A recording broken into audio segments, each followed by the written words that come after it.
All right, there we go. Awesome. We should be all set. Content live and ready to go here. Also, the stream ended. Man, we're having such a good time, and it makes me laugh that Benji was like, "Nah, bro, I didn't even want you to come over here. I want you to keep yapping over there."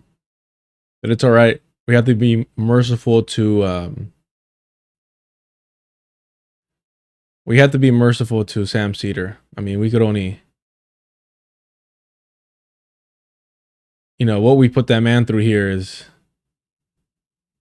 it's a little much. You got to think about him and his children. That's funny. No capture. Awesome. Boom. We're ready. We're ready. We're ready. We're ready. All right.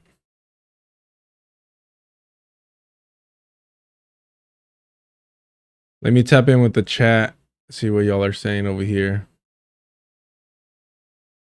Okay.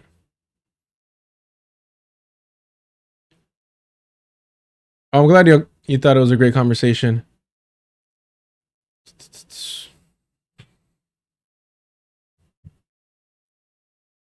Don't be undercutting your knowledge / analysis, bro. Don't be cocky, but your analysis is solid and respectable. Thank you. I mean, the thing is, I don't think I'm saying anything unique. Like, I was laughing my ass off when if you don't know, if you're not on the Discord, I think I've said it there. I don't know if I said it here, but I normally don't watch too much of Diallo's show just because I don't want to, because I admire his mic skills so much and I like the way that he thinks. I'm not trying to bite his style, his delivery, his analysis, his quips, you name it. Like, I'm not, you know, because when you're a fan of someone, when you admire their work, sometimes it'll show in yours. And I try to avoid that. And there's certain people that I could watch who I'm so different and distinct from that I don't concern myself with that. I'm like, all right, no, I'm good. And I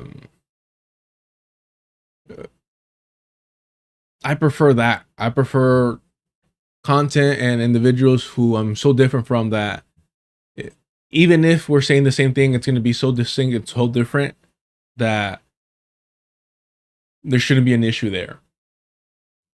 I'm not, again, saying that anything I do here is comparable to Diallo. I think that fool's on another level. But I said it before, you know, 8-7 decades, you know, of experience on this earth, you know, above mine. I mean, it's time's on his side. And so when I do tune in every now and then, I'm like, all right, cool. Let's tap in and check out what he's doing, because it's so entertaining and it's so educational. It's so insightful that when he came out and he was just like basically in the same line of thinking, which I think is just a correct observation and analysis that I've been saying, I just got hyped up because like, all right, dope, like boom, we're on the same boat. So I don't think what I'm doing or saying is anything unique or different. I think that if you do the reading, I think if you are observant, it'll show itself to you. Or maybe I'm just wrong, I don't know. All right, what else? It was great. You definitely held your own. The academy isn't everything. It isn't anything these days with what it upholds so much knowledge lives outside of it, clearly. For sure, yeah. And that's dope that Indy also isn't an academic.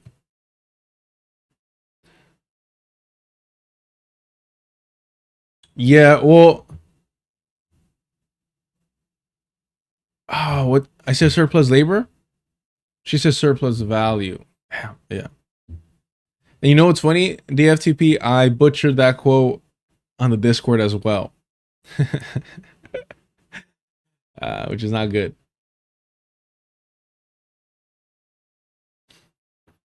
All good, David. All good. All good. All right.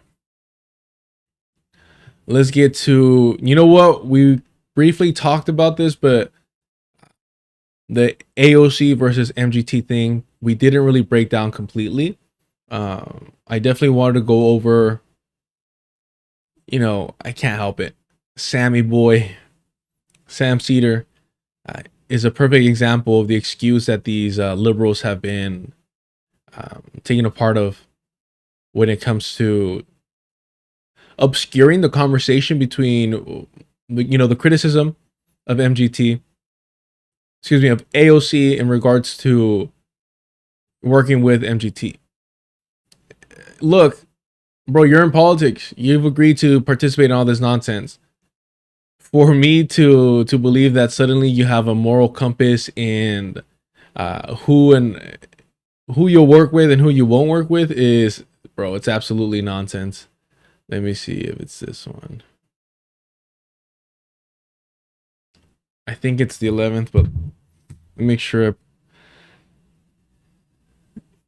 David's on top of this stuff, which I appreciate. But I'm trying to find the MGT one. The AOC. Let's see if it's right here. It should be right here. It was just a few days ago. USA. No, that was. And we didn't even finish the USA ID one. 122? The 11th one, yeah. Cool.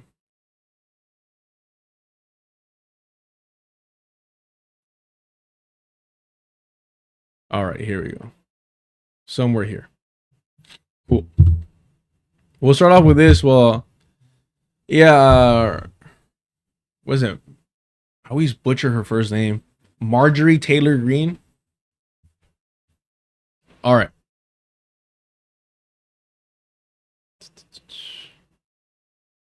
Let's get into this while the coffee hits.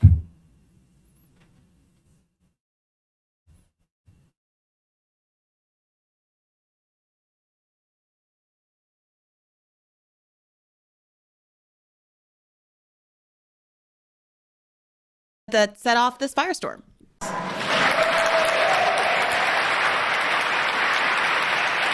You know, and I care about results. I care about results. Now, there are certain places where, certain areas where I don't think that we should ignore some folks' record on some of these issues, right? It's about where we trust intent, where we trust where those outcomes are going. I personally do not trust someone like Marjorie Taylor Greene, a proven bigot and anti-Semite, on the issues of what is good for Gazans and Israelis. On what's good for Gazans. On what's good for Gazans. And here's the thing, though. This is where I get a little frustrated.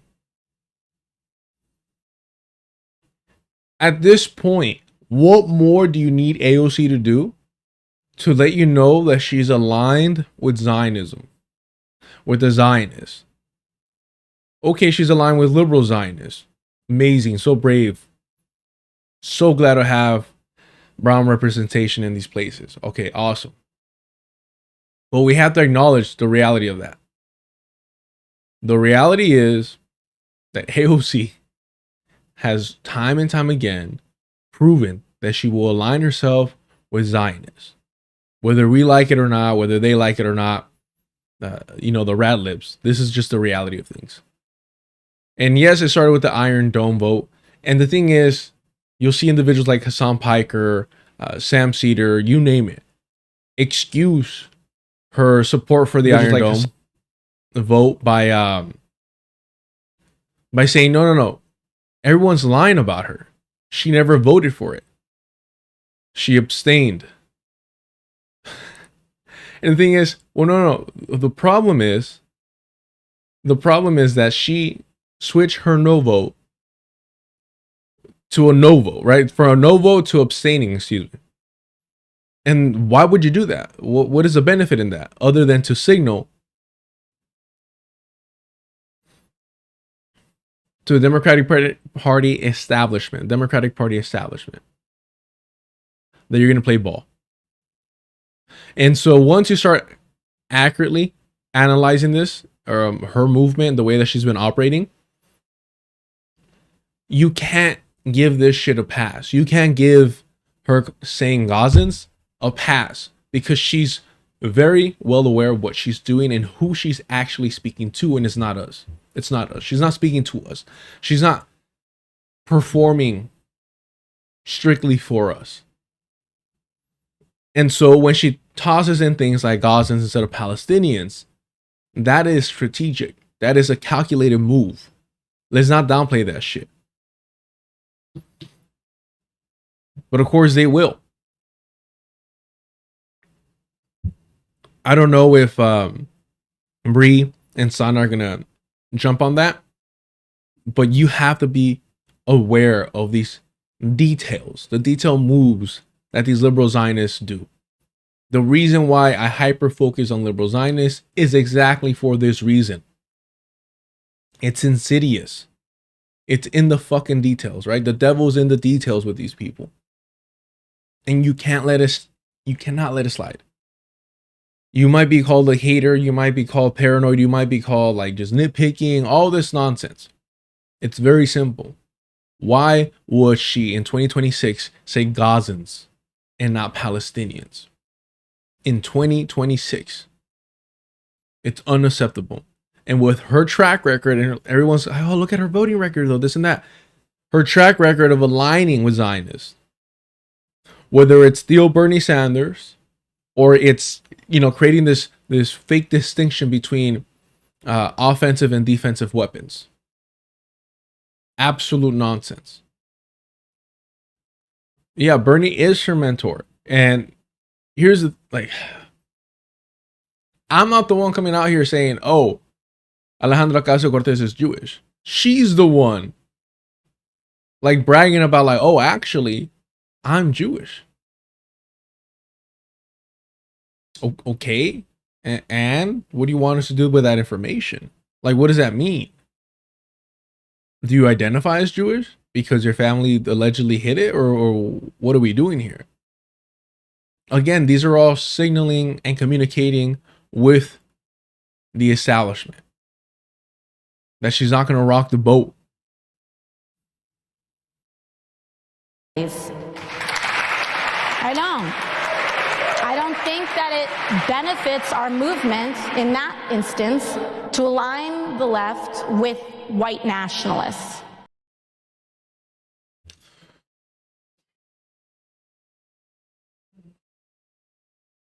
Is she going to pretend that she hasn't worked with white nationalists? That when she's gone through with bipartisan bills, that she's not dealing with white nationalists in the Republican Party? Are we going to pretend that she hasn't done that already? But look, this is why. While, yeah, some opportunists may weaponize Jewish supremacy, it's important to talk about Jewish supremacy and how it is a branch of white supremacy.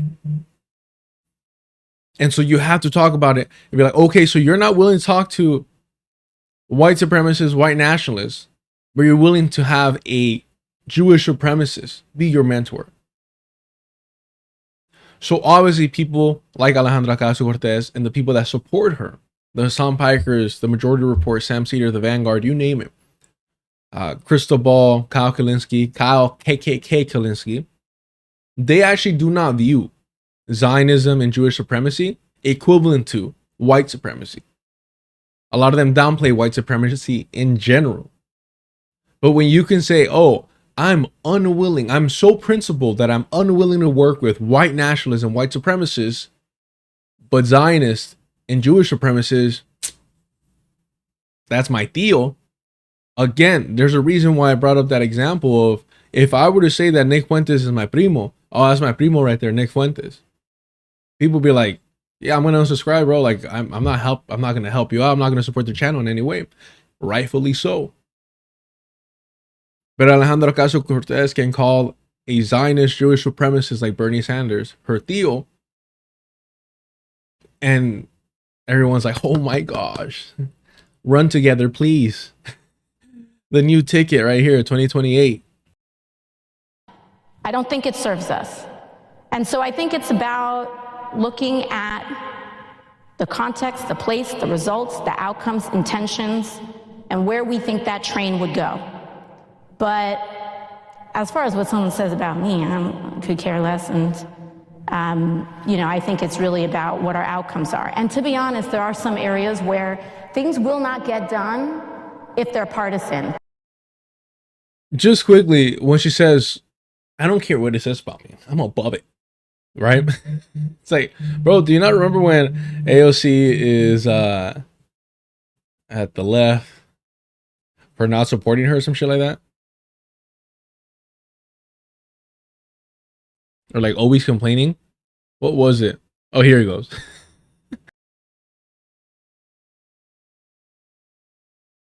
She doesn't care, y'all. AOC wrestles with left-wing dams as 2028 decision looms. Where is it? Where's the quote? But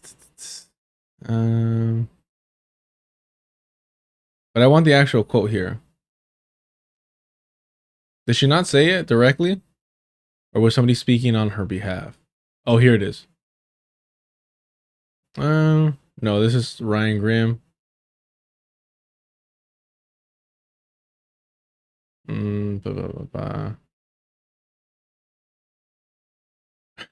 Oh, so she's been doing this. Oh, it doesn't benefit the movement Bush in a while. That's right. We went over this. Let's see. AOC is hustling to win over left-wing critics who say the progressive leader cares too much about mainstream approval and is too cozy with senior Democrats. Ocasio-Cortez, who's weighing a White House run, recently took a harder line against funding for Israel, part of a push to appease those on the left who once saw her as Bernie Sanders 2.0. I mean, I still kind of see her that way. Y'all still see her that way? Let me know, chat, because I do. But now, think she's more pragmatist than revolutionary. And Bernie Sanders, spineless Bernie Sanders, not me, but Biden, Bernie Sanders, was a revolutionary? Where is it here? In private, Ocasio-Cortez has fumed about the criticism, believing it's unfair and unproductive and counterproductive for the progressive movement. One liberal strategist told Axios that AOC has lamented that the left was not there for her, that they are never pleased. But we're supposed to believe the fact that she doesn't care about this stuff. Right, sure.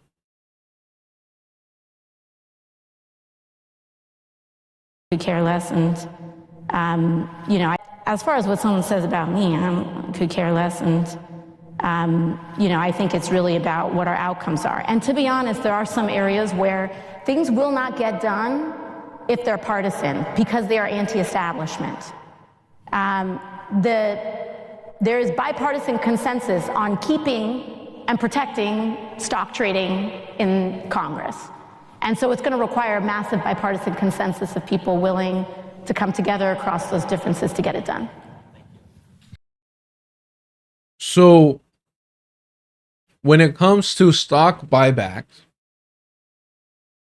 which Nancy Pelosi, her mama bear, is the face of, the queen of, when it comes to that, yeah, you know what? It's going to require bipartisan support. It's just, that's the way it is.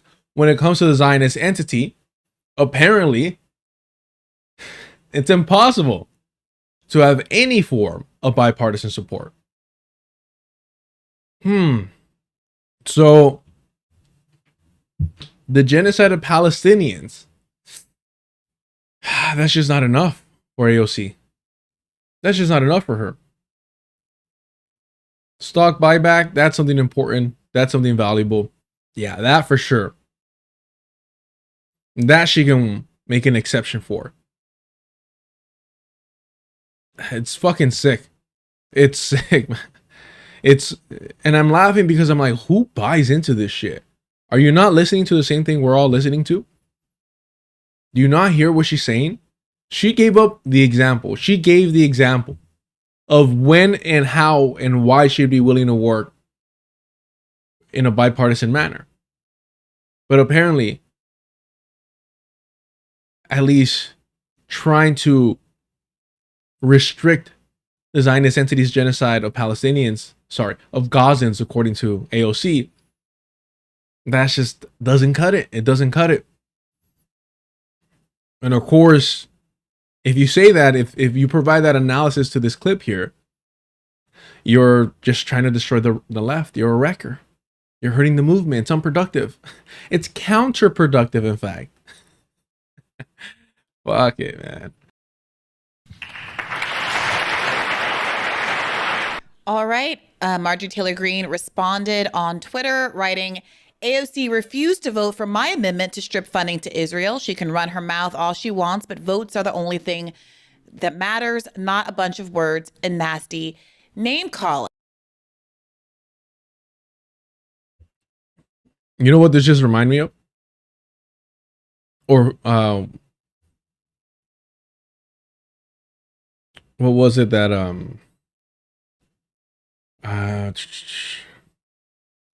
Marjorie Taylor Greene. What an awful fucking name. I mean, that's a white supremacist name right there. What was it? Who was it? Ilhan Omar and Rashid Tlaib, or just one of them? Omar endorsed bill.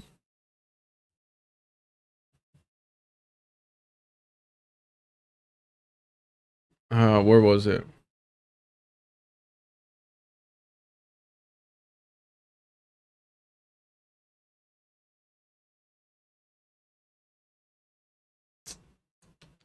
Nah, this is like a whole, I don't even know what show this is. This is all nonsense.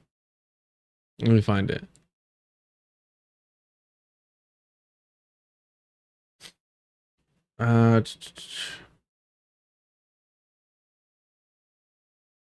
Damn. No, this is all just endorsed bill to and weapons to Israel.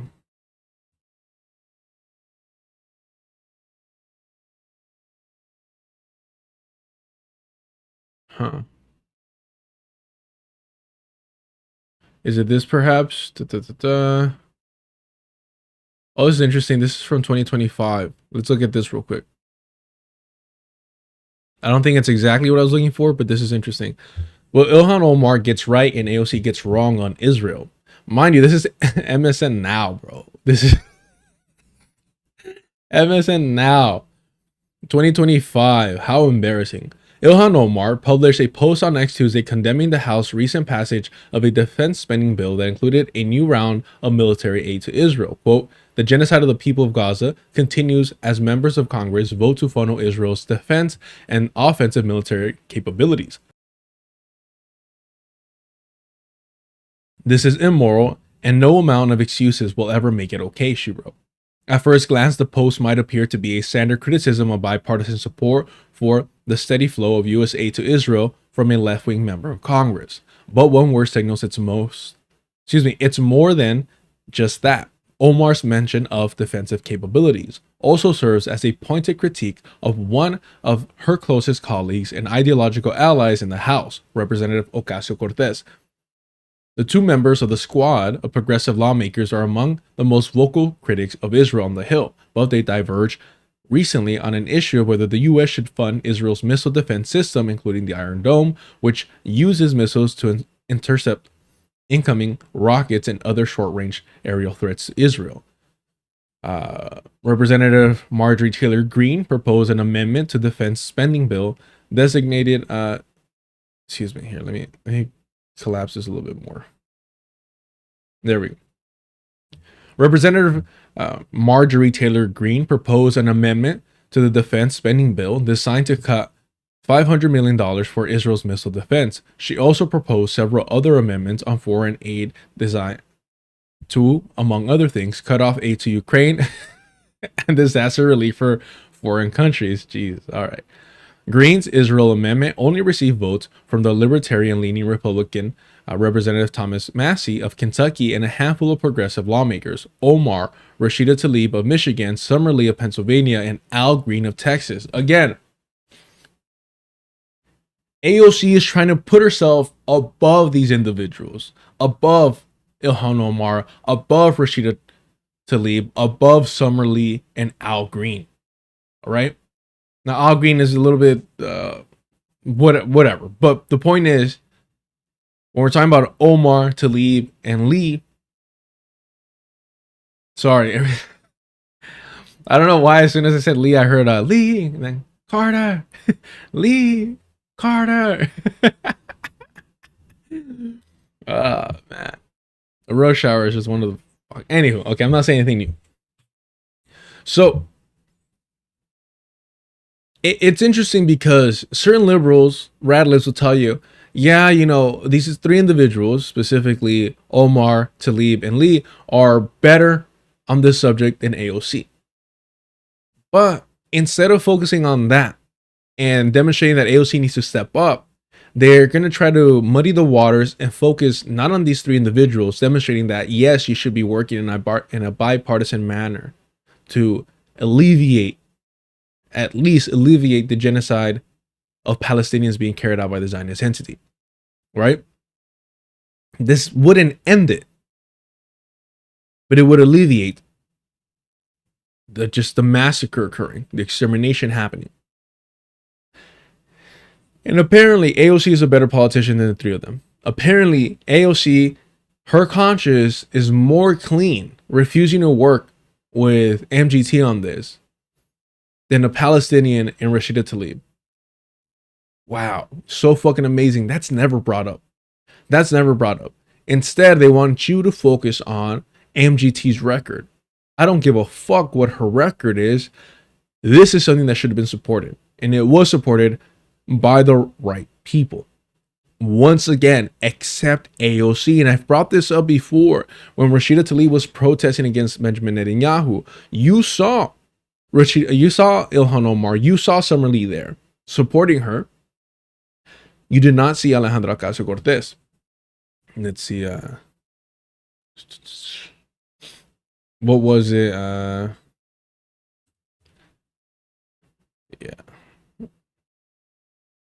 She was protesting against Benjamin Netanyahu.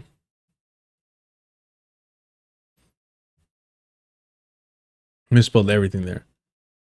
Y'all remember this right here?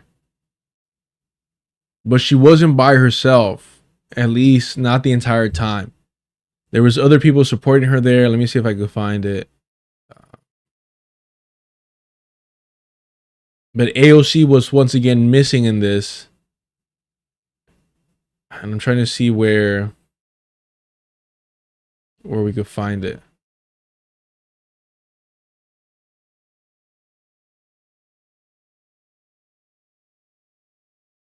But it was those other ladies that were present there.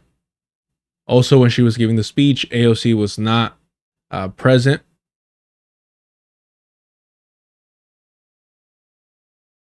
And I know last time it took me a minute to find it too. I don't know why.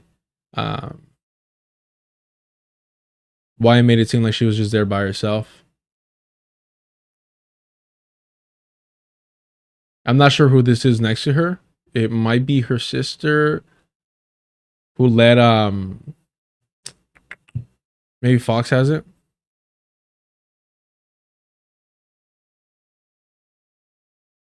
Definitely this. When this happened, AOC wasn't present. We can watch this here. Do they have the video?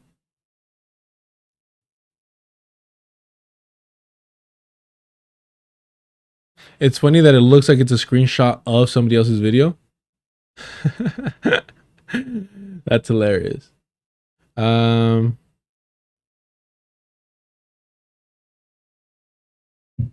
But yeah, AOC wasn't there either. Let me see. But there should be another one here. Damn. What was the Fox one that we were just looking at?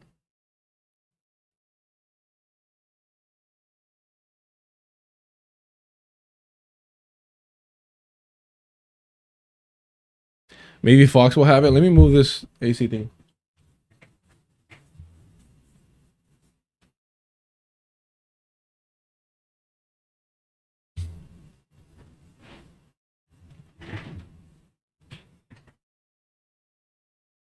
Come on.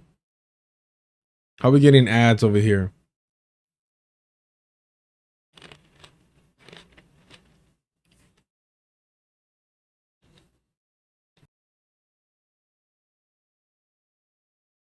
Become Iran's useful idiots.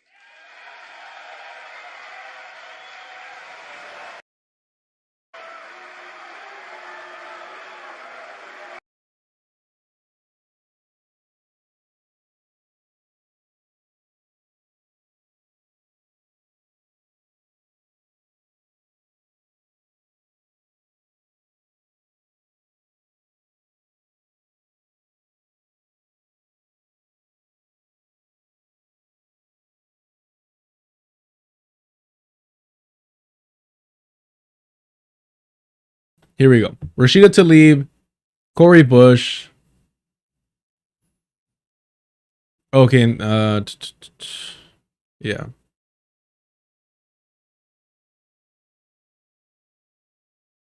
Oh, actually, this was during Biden. Oh, okay, interesting. This is 2024. Maybe that's why it was difficult to find. All right. Let's get back to this. Ocasio-Cortez voted against the amendment. She also voted against the defense spending bill that was proposed to be added to, in line with most Democrats. She posted on X that she voted against the amendment because it does nothing to cut off offensive aid to Israel nor end the flow of U.S. munitions being used in Gaza. She also said, I have long stated that I do not believe that adding to the death count of innocent victims to this war is constructive to its end, and that she remains focused on cutting the flow of U.S. munitions that are being used to perpetuate the genocide in Gaza. To summarize, Ocasio-Cortez supports aiding Israel's defensive capabilities, but not its offensive capabilities. Omar opposes both, but Omar is on stronger ground. I do like that summary, I'm not gonna lie. That was, and of course, the infamous tweet where she doubles down. Yeah. Absolute fucking embarrassment. But when MSN Now has it correct, I mean, what do you say to that? That's just absolutely embarrassing. Man. I was not expecting that article, not gonna lie to you. Now, the fallout of this has been all over the place among left media. Before I get into some of the responses from left media figures, what did you make of this exchange? I mean, it's just it's exhausting at this point to hear this. The thing with AOC is that she loves to kind of present these type of things in such a morally righteous way, but in actuality, I mean, many people have pointed this out already. But that, she's like, we can't ally with white nationalists and anti-Semites. But as many have pointed out, she has co-sponsored bills with Tom Cotton and Ted Cruz. And I don't know. I don't think they exactly have the best record when it comes to many, many things, including voting records and also a rhetorical record. So, that kind of position, which she presents as very morally righteous and that our movement must be clean of these type of elements, again, it falls flat because it is very disingenuous. So to hear this and to hear even so many of her defenders double down on this, I'm like, it doesn't actually, merit, I think, the type of, again, sycophantic defense that people have been coming to with regards to her.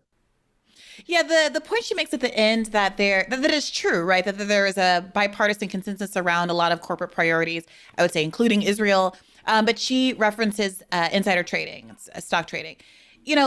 Who is the poster child of that? It's Nancy Pelosi. Republicans put forward a Stop Pelosi Act. Pelosi was a hilarious acronym that I can never remember, but I encourage everybody to Google. And there is no question as to AOC's willingness to ally, or as she says, align with quote unquote mama bear. So I think it is fair for people to start poking at these priorities, especially when I think we can agree that litigating a genocide is more exigent and morally compromising than insider trading, which I agree is a bad thing that they should stop. But that did not preclude AOC from not just aligning with Nancy Pelosi, but defending her and refusing to, I'm sorry, do force the vote, which would have held hostage her right to be Speaker of the House. Also, I mean, to your point, right? It's like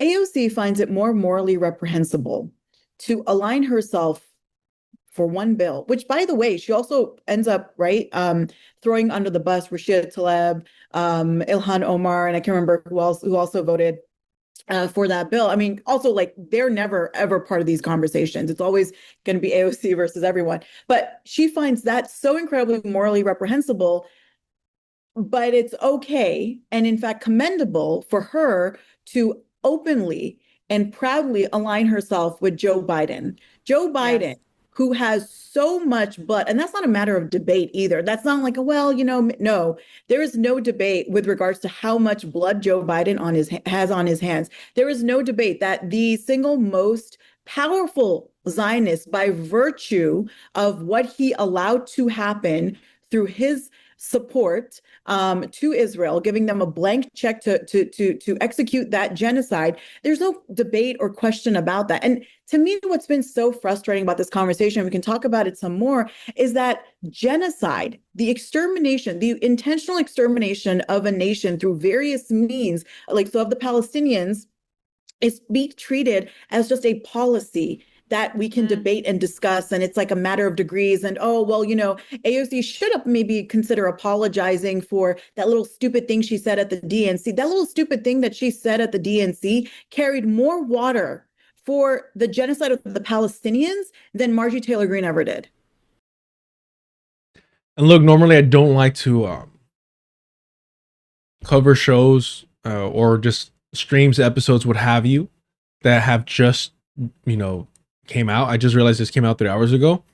So my apologies. I hadn't seen this beforehand. I was just getting ready and I saw that they were having this conversation and I realized that they had the clip that I needed. And I'm like, oh, instead of finding it on Twitter, let's just use their clip and then just go off of there. I wasn't planning on even covering this much of this episode, but Sana is just so amazing that I kind of had to, right? But in reference to what she's talking about, let's pull that up because I've shown this before, but I think it's valuable to go over it again and again and again with the majority report that we'll be seeing shortly here. Ceasefire would be it.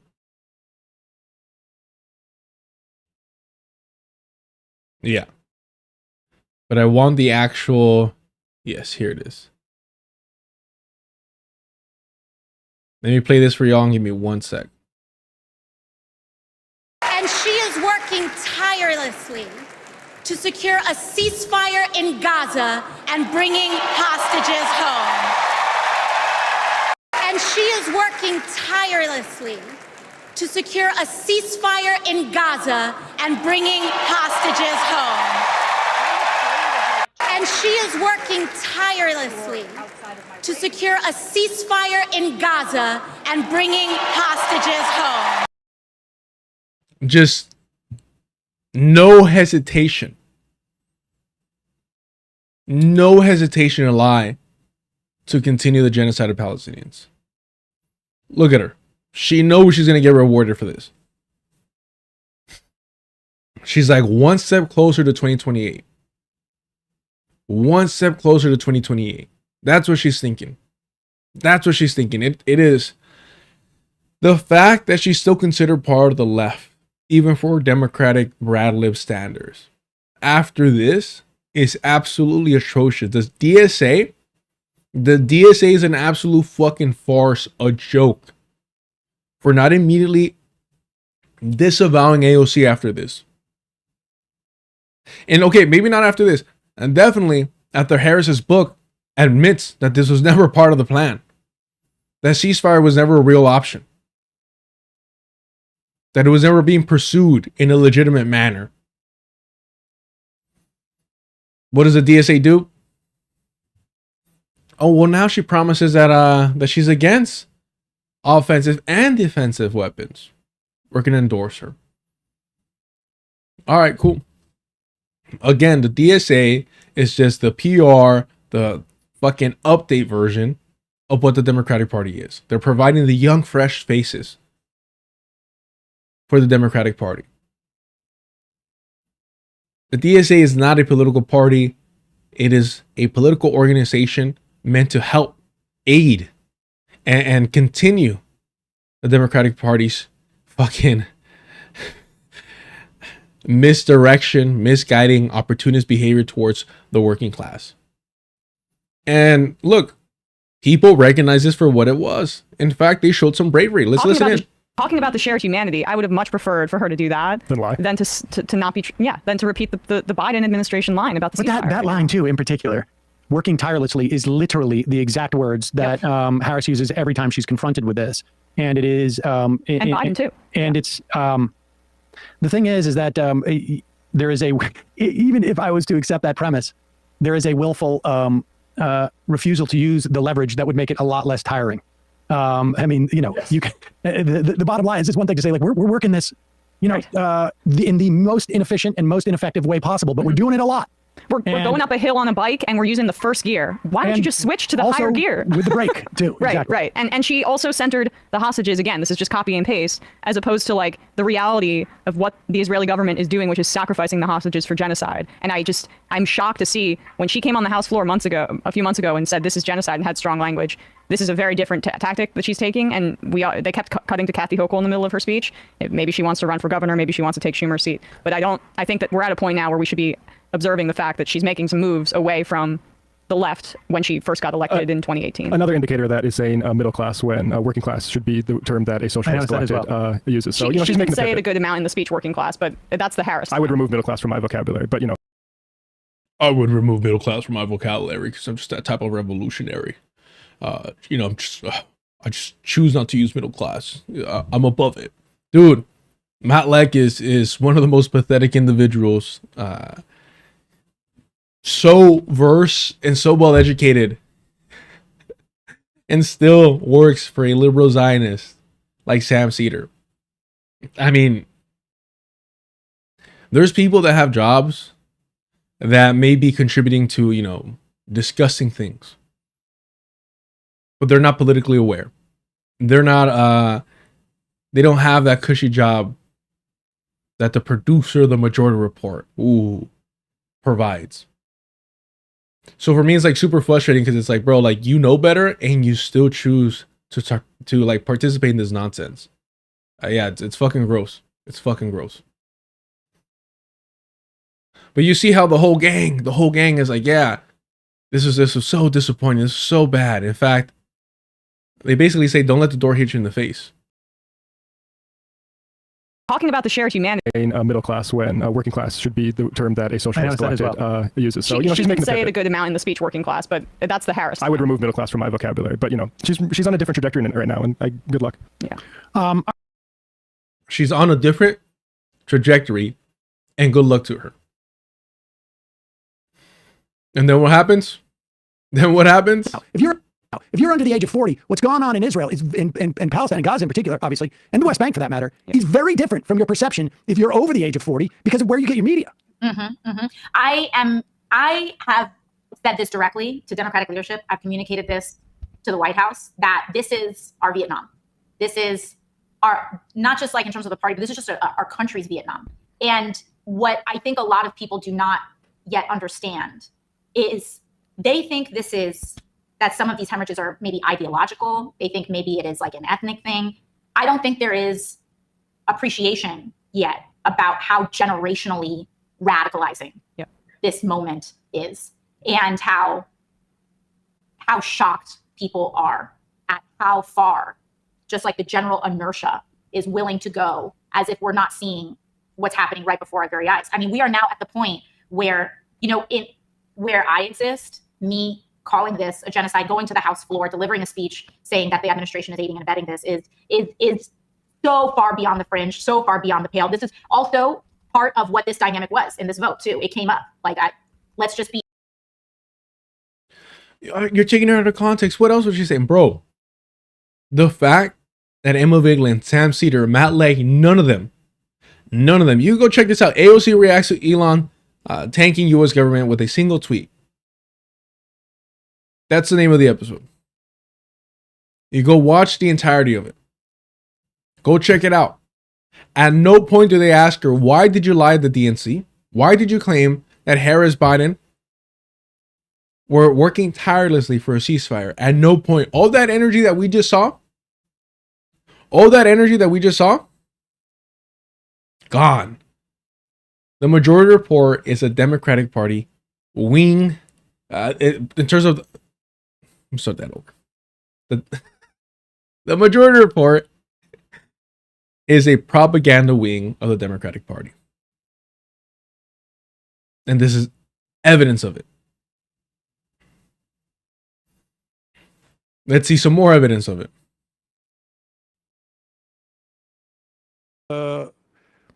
All the bribes that he's taking through his and free pool opportunities. So to me, that's how you become. I can't remember what magazine it was. Yeah, get on this. Which one is this? This is AOC talking about billionaires. I'm more interested on the next one. We can get to the billionaire one at a different time, but this is. Bro, when your boss that doesn't even give you a 401k, right? Because Sam Cedar, a caller had to shame him about that. Like, hey, Sam, why don't you offer your employees 401k? It's like, my sister, she deals with all that stuff. My sister, it's a family business. Okay. All right. Oh shit.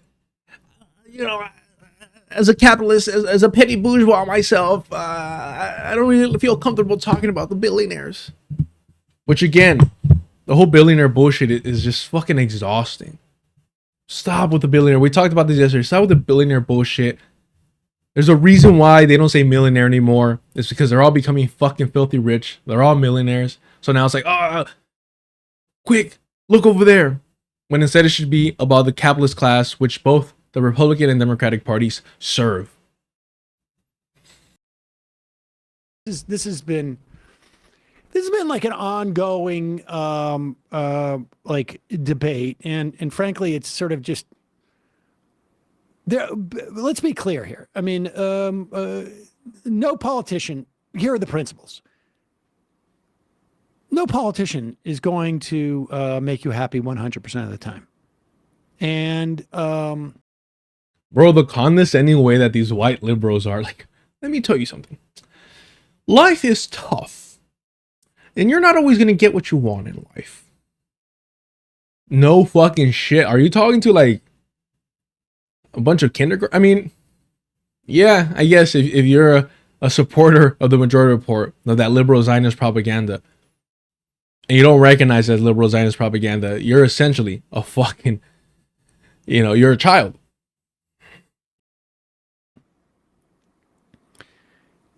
You have to assess. People do this individually. Groups do this, whether it's DSA or other groups. You need to assess, what's the net positive here? How much space should we give a politician to both accumulate power and then deploy it in the way that we want them to deploy it? And there is a tension between accumulating power and then deploying that power or taking positions and using their public voice to influence the outcomes of things. I mean, that's just the deployment of power. There's always a tension. And here is AOC answering a question. I can't quite remember where was she in this? An event at the University of Chicago Institute of Politics. And she's asked about crossing partisan lines to do stuff. And she says, the beginning of this gets a little cut off, but she says, I've crossed the partisan lines to deal with things like insider trading in Congress and pass legislation and whatnot. But then she also makes a point of saying, sometimes you have to be leery of these type of partnerships but also, and I would argue, assess their value. And here's what she said. You know, and I care about results. I care about results. Now, there are certain places where, certain areas where I don't think that we should ignore some folks' record on some of these issues, right? It's about where we trust intent, where we trust where those outcomes are going. I personally do not trust someone like Marjorie Taylor Greene, a proven bigot and anti-Semite, on the issues of what is good for Gazans and Israelis. I don't think that it benefits our movement in that instance to align the left with white nationalists. I don't think it serves us. And so I think it's about looking at the context, the place, the results, the outcomes, intentions, and where we think that train would go.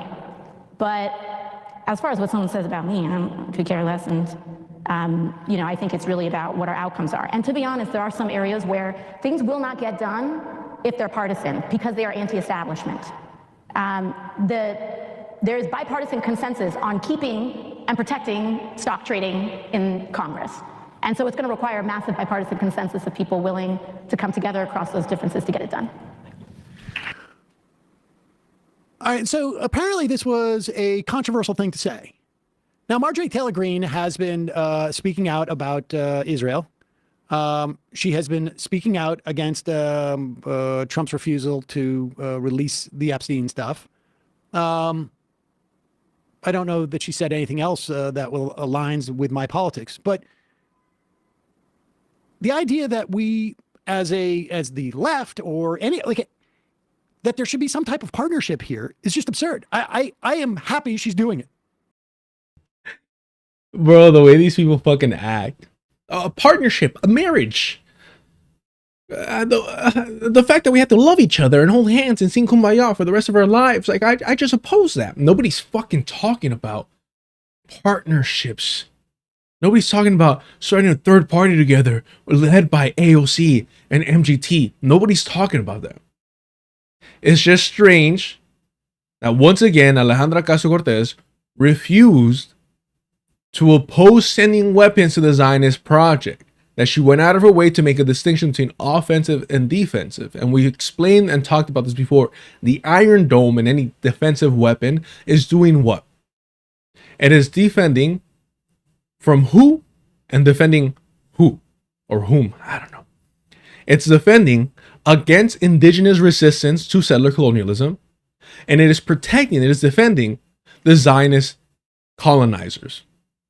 So why you would think that it's a great argument to say, no, defensive weapons are okay because I don't want innocent people dying on either side. Well, colonizers have never been innocent. Colonizers have never been innocent.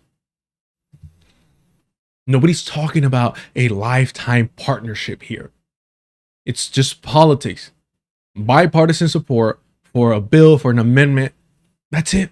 To stop sending weapons to the Zionist project. It's that simple. It's not complicated. Well, why is it that AOC was unwilling to sign off on this, to vote in favor of it, but Ilhan Omar, Summer Lee, and Rashida Tlaib, a Palestinian woman, why they were able to do it?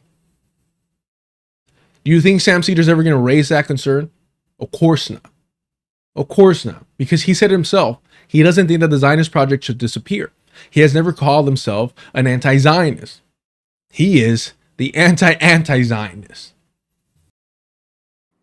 But to align with her in is a mistake for many reasons. Like, I don't know who her constituency is. She may be peeling people off the right on this topic. That's great. But like, what's the value of praising her? The value of praising her only goes to her. It impacts people on the left. And there's every reason to distrust her. First, but there's no reason to distrust AOC. Again, and I've shown this time and time again, when AOC went up to the DNC and lied on behalf of Genocide Joe and Holocaust Harris that they were working tirelessly for a ceasefire. The Majority Report, Emma Vigeland, Sam Cedar, and Matt Leck, we just saw it, all accurately critiqued AOC, parroting the Harris line. We all heard it. We all saw it. They were so brave. And then a couple months go by and AOC shows up to their show. And not once do they ask her, hey, why did you lie on behalf of the Democratic Party's genocide of Palestinians through the Zionist entity? Not once. Not fucking once. What more evidence do you need to understand that the Majority Report is a propaganda wing for the Democratic Party? What more do you need? That they're unwilling to even present their own accurate criticism against Alejandra Ocasio-Cortez. Instead, Sam's like, oh, my daughter wrote you a question. Always pimping out his kids. It's fucking disgusting. Why the hell does he bring his child, his like 12-year-old kid, to a political show other than to pimp him out to create more of a parasocial relationship for his audience so that we have his mods in my chat fucking being super villains over here saying like, you know the deal, buddy. If you ever talk about Sam Cedar, I'll be here. Do you know how fucking jobless, like this whole concept, you see this a lot. The Sam Piker's fucking defense is like, oh, you must be jobless, right? It's like these same people that support this fucking talking shit about working class people and the unemployed behave in the same fucking way because of how the parasocial mind virus operates. What type of alert, what type of Google alert do you need to have activated so that when I expose these fucking liberal Zionists as Democratic Party propagandists, what fucking back signal, what AI operated back signal needs to go off for their mods to come over here? It is fucking pathetic. It is fucking pathetic. A mod that has been tossed to the fucking curb like the trash that they are for already doing this kind of creep ass behavior online. Some people need fucking help, bro. First off, Ryan Grimm, who more often than not I think has good takes, said something on that on Twitter, something to the effect of like, she sacrificed her career to go against Trump on these topics. And I'm sorry, that's not what happened here. Put up number 10. This is what happened with Marjorie Taylor Greene. In July of 2025,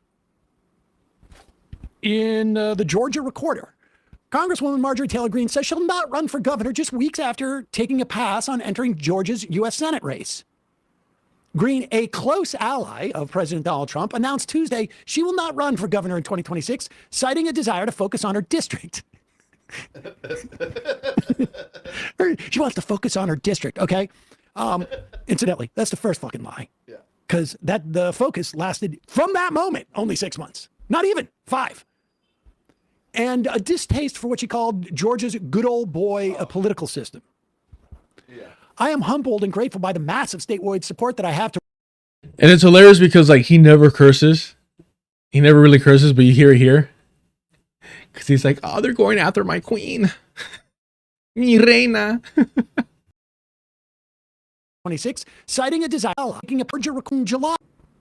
This is what happened with Marjorie Taylor Greene. In July of 2025, in the Georgia Recorder, Congresswoman Marjorie Taylor Greene says she'll not run for governor just weeks after taking a pass on entering Georgia's U.S. Senate race. Greene, a close ally of President Donald Trump, announced Tuesday she will not run for governor in 2026, citing a desire to focus on her district. She wants to focus on her district, okay? Incidentally, that's the first fucking lie. Yeah. Because that's the first fucking lie. That's the first fucking lie. It is wild how you see that these white liberals, specifically these Jewish white liberals, who refuse to call themselves anti-Zionists, who believe that the Zionist entity has the right to exist and shouldn't disappear, how they can witness a genocide of Palestinians and still do this whole both sides bullshit, still talk about Hamas is evil, Now Hamas should be burning in hell alongside Benjamin Netanyahu and Ariel Sharon. But suddenly somebody threatens their new liberal Zionist princess and Alejandra Ocasio-Cortez, the heiress to Theo Bernie Sanders' liberal Zionist position. And suddenly the fucking F-bombs come out. This is the first fucking lie. And none of this is fucking relevant. None of this. Understand that none of this. Just like he brought up China out of nowhere when simply asked, hey, would you support USAID if it was Israel AID instead? And his fucking Zionist brain couldn't fucking engage with the hypothetical there. Because that's how devoted he is in trying to maintain some type of continued excuse and legitimacy for the Zionist project. Oh, we just need to get rid of Benjamin Netanyahu and we could have liberalism in a settler colonial project. This is what he's doing here. This is what he's doing here. Oh, well, let's look at what is MGT's political career. Let's look at that. When all you have to look at is, was her bill for the greater good, Sam Cedar, or not? All you have to do is say, hey, who else supported and was willing to work in a bipartisan manner with MGT? Ilhan fucking Omar, who has been targeted by MGT and her racist ass white supremacist supporters, was willing to co-sign that bill, but not Alejandra Ocasio-Cortez. Who do you think got it worse? AOC, a brown Boricua, or Ilhan Omar, a Muslim black woman? Who do you think got it worse from MGT and her fucking white supremacist crew? That's a fucking easy one. We don't have to muddy the water and pretend that one is more oppressed than the other. We know what it is. We don't have to pull a Hassan Piker. I mean, unless AOC wants to pull up I'm a Jewish American now, that'd be fucking hilarious. She kind of tried doing that. Yeah. Anywho, all this is just a waste of fucking time to obfuscate, to throw off their audience in the actual very simple thing. The very simple thing.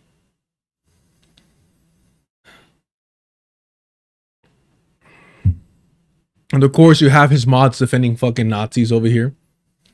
The focus lasted from that moment only 6 months, not even 5. And a distaste for what she called Georgia's good old boy political system. Yeah. I am humbled and grateful by the massive statewide support that I have to run. None of this matters. I want to run. We all none of this is relevant. No, wait a second. So now she doesn't want to run.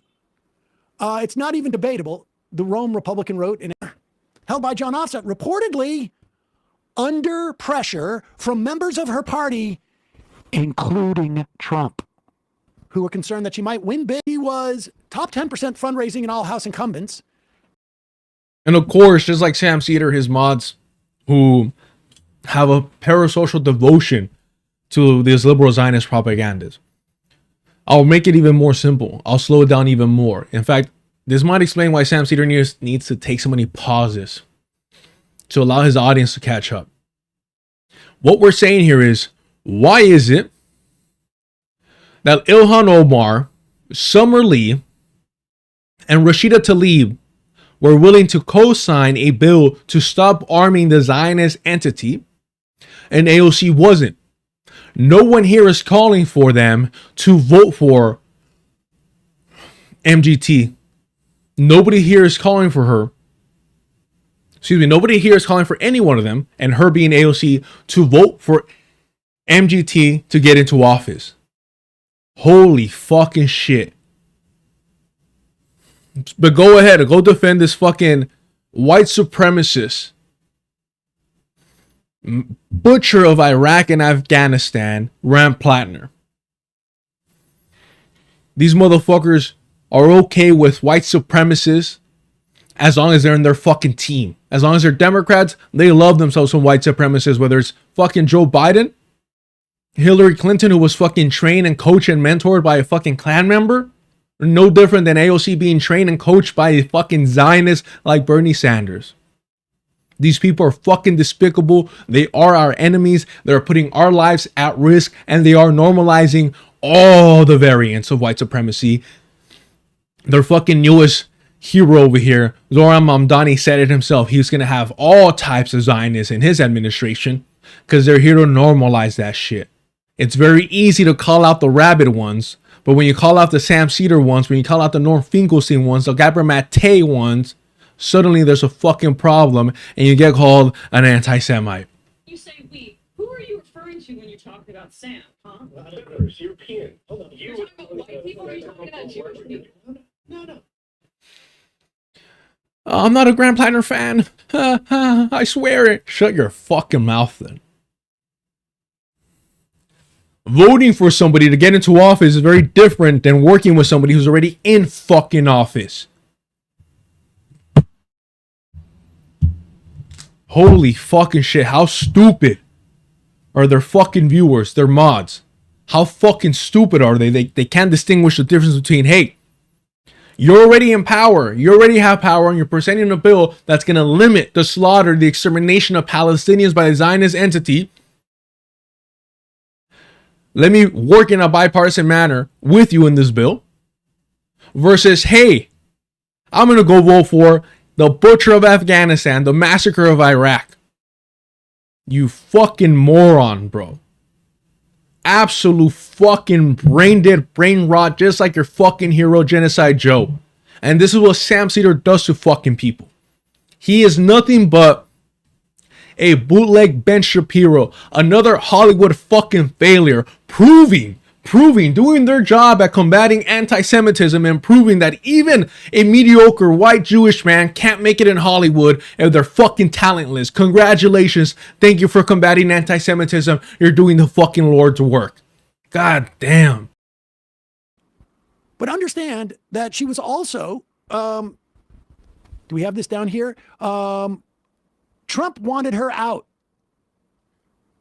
of the governor's race as well. So you understand, she knows that she's locked out of leadership in the House, even though she's doing all this fundraising. She also has made millions of dollars. We're talking in late July. We're talking August of 2025. Who cares about millions? Who cares about millionaires? We only oppose billionaires, Sam. Come on.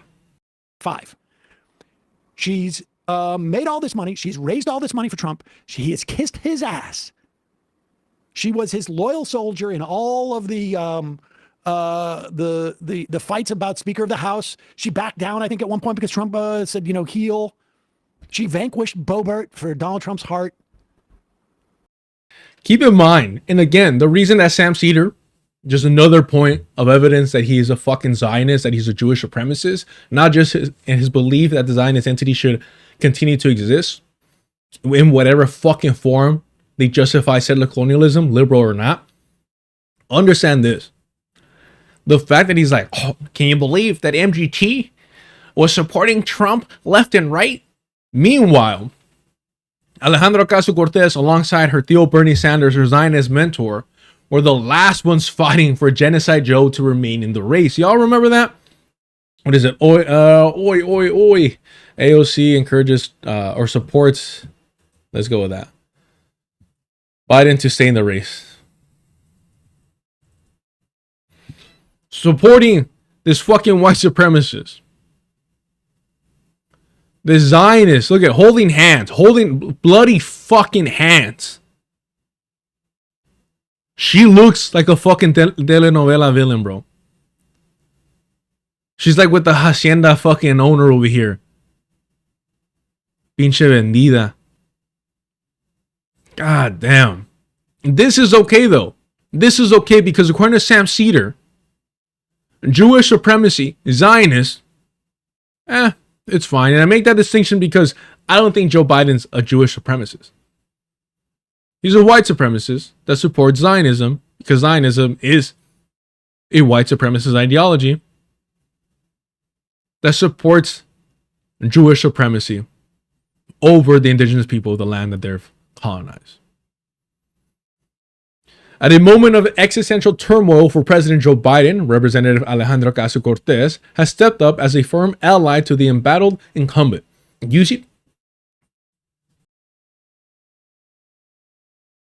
That was gnarly. Using her platform to speak out against the flurry of Democratic voices who are calling on him to withdraw from the 2024 presidential race. As former President Donald Trump was wrapping up his lengthy speech accepting the GOP presidential nomination Thursday, AOC, as she's widely known, took to Instagram Live to speak directly to thousands of followers to make the case against Biden dropping out. She questioned the viability of replacing Biden on top of the ticket at this late stage, warning that some Republicans would challenge that legally, and said doing so could lead to a presidential election being decided by Clarence Thomas in the Supreme Court, like in Was that one of her arguments? I totally forgot that. That's fucking hilarious. Holy shit.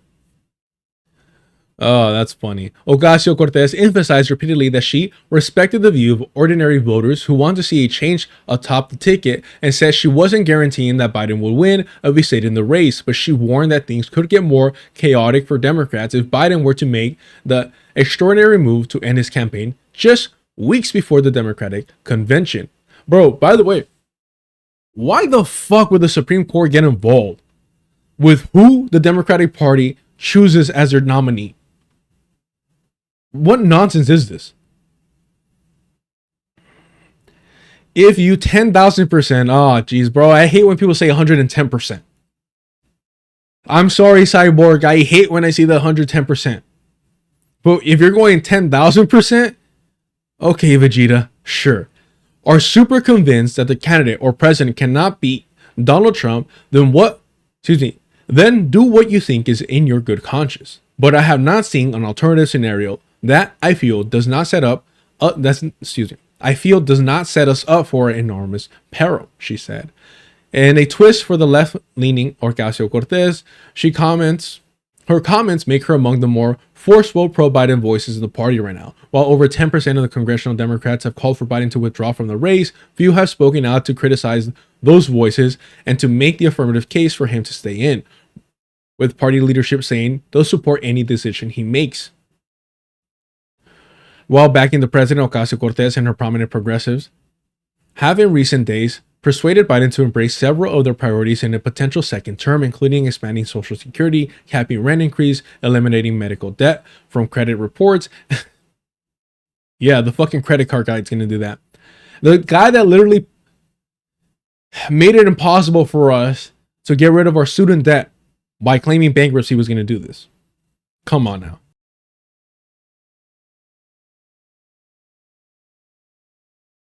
Sure.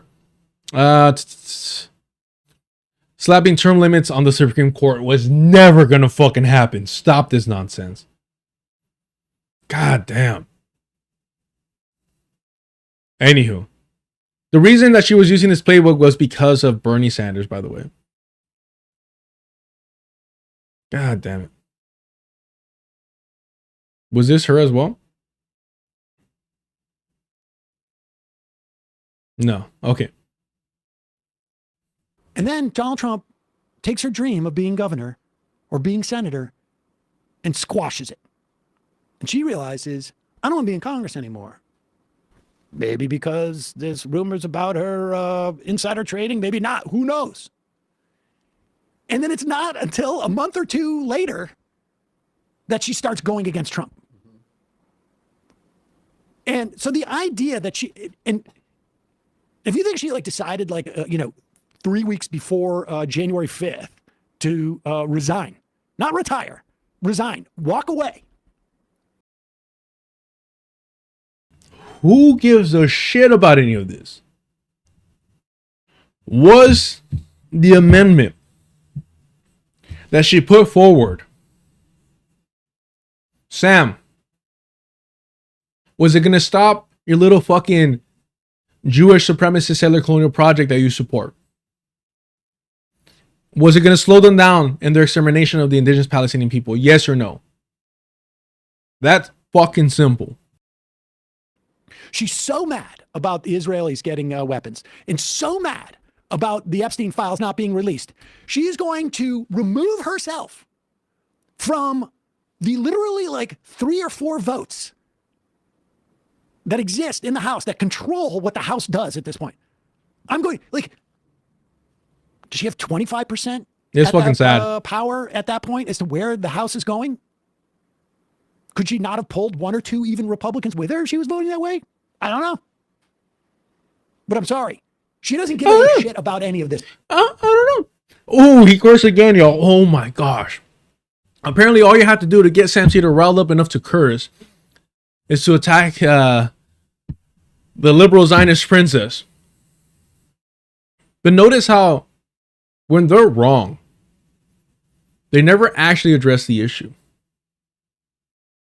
No one here, nobody on the left, mind you, socialist, communist, anarchists, not these fucking rad lib centrists, but nobody even in the Democratic left, the Sam Pikers, the calculancies, the crystal balls, are out here calling for an allegiance with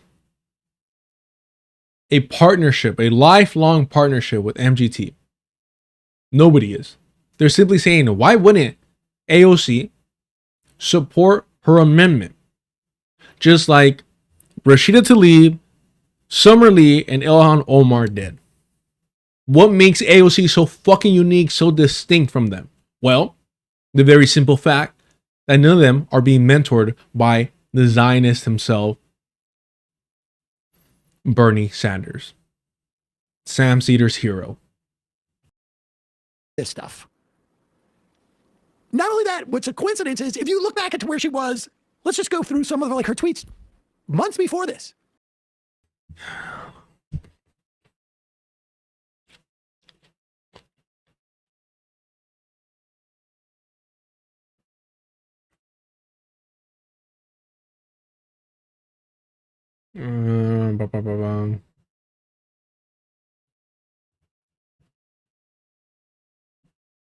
Is that what it is?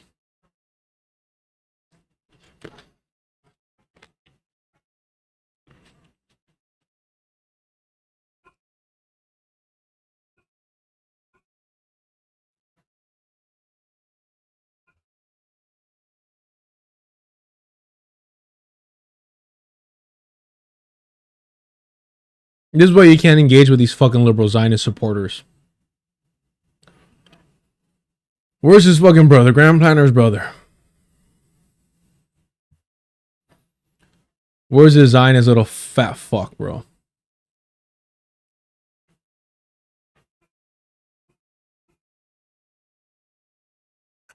Who's got it? Who's got it? Who's got it?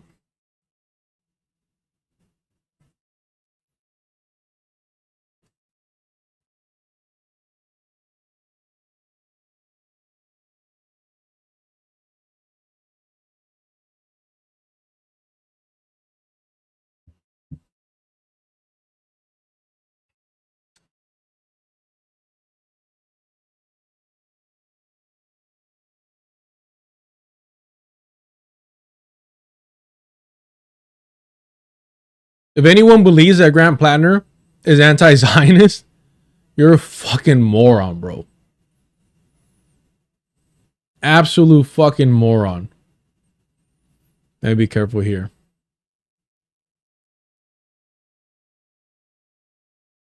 There we go. This is Grant Plattner here. Who fucking knows what other fucking Nazi shit he's wearing here.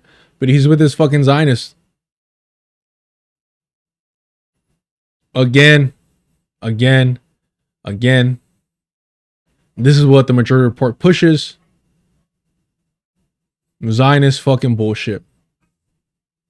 And here you see my stepbrother. Oh, that's what it is. Stepbrother. Grand Planner shooting an AK-47. To stepbrother, excuse me. Love to see it.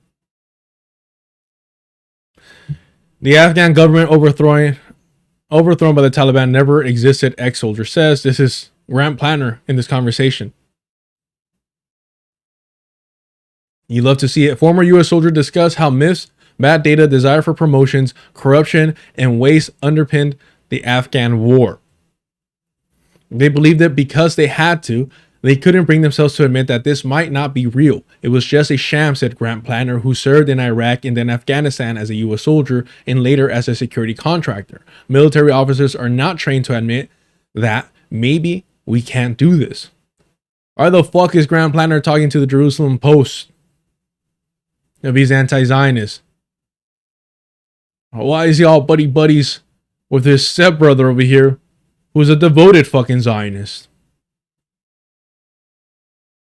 AIPAC approved stepbrother. You love to see it. Then shut your fucking mouth, bro. Because that's exactly what you're doing.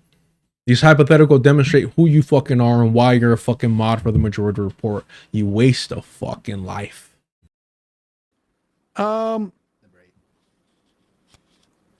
Here's number 8.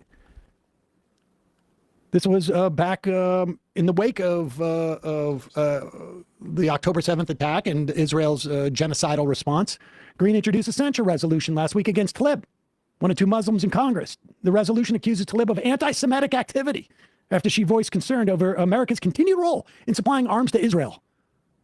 Continue. Over America's... No, motherfucker. Hold on a minute. You're proving my fucking point. You're proving my point.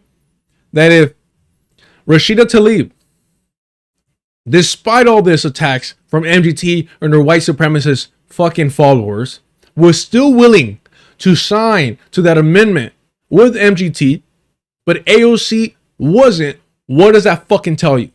What does that fucking tell you? That one is willing to put their personal differences aside to try and, at very least, limit to some extent the genocide of Palestinians over her personal grievances with MGT and whatever her ideology and political positions may be in support of this amendment, while AOC isn't. While AOC isn't. And why is that? Why is it that the one calling people Gazans, why is it that the one that switched her no vote on the Iron Dome to abstaining from voting, why is it that the one being mentored by your fucking political hero, lifelong Zionist Bernie Sanders, is unwilling, just like Rashida Tlaib, just like Ilhan Omar, who have all been targeted by MGT's racist ass, but AOC, for whatever fucking reason, is above all that shit. They'll never address this because that's not their role. Their role is not to actually criticize and hold accountable these politicians. We saw it. They had accurate criticism of AOC and they refused to address that to her face at any moment. It's not that one. They're fucking cowards. Let's see here. Absolute fucking cowards.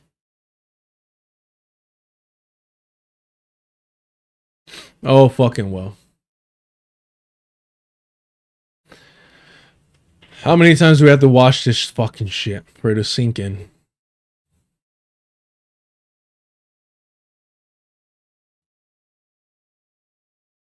Look at this shit. Talking about the shared humanity, I would have much preferred for her to do that than to not be than to repeat the Biden administration line about the ceasefire. But that line too, in particular, working tirelessly, is literally the exact words that Harris uses every time she's confronted with this. If you're under the age of 40, what's going on in Israel, is in Palestine and Gaza in particular, obviously, and the West Bank for that matter, is very different from your perception if you're over the age of 40 because of where you get your media. Hey, AOC, why did you lie to the DNC? Why did you help support genocide? Oh, you can't ask her that because then she won't be back on the Majority Report. Suddenly, your opinions and your criticism change.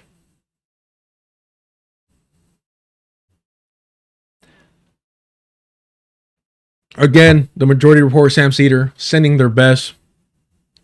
My position is that if Planner is a no-go, then MTG should be too. A no-go? Are you fucking stupid? Are you fucking stupid or just a Majority Report fan viewer? Or both? What is it? A no-go. She already has power and she's proposing a bill that I know it's upsetting to you and the rest of you fucking Zionists at the Majority Report.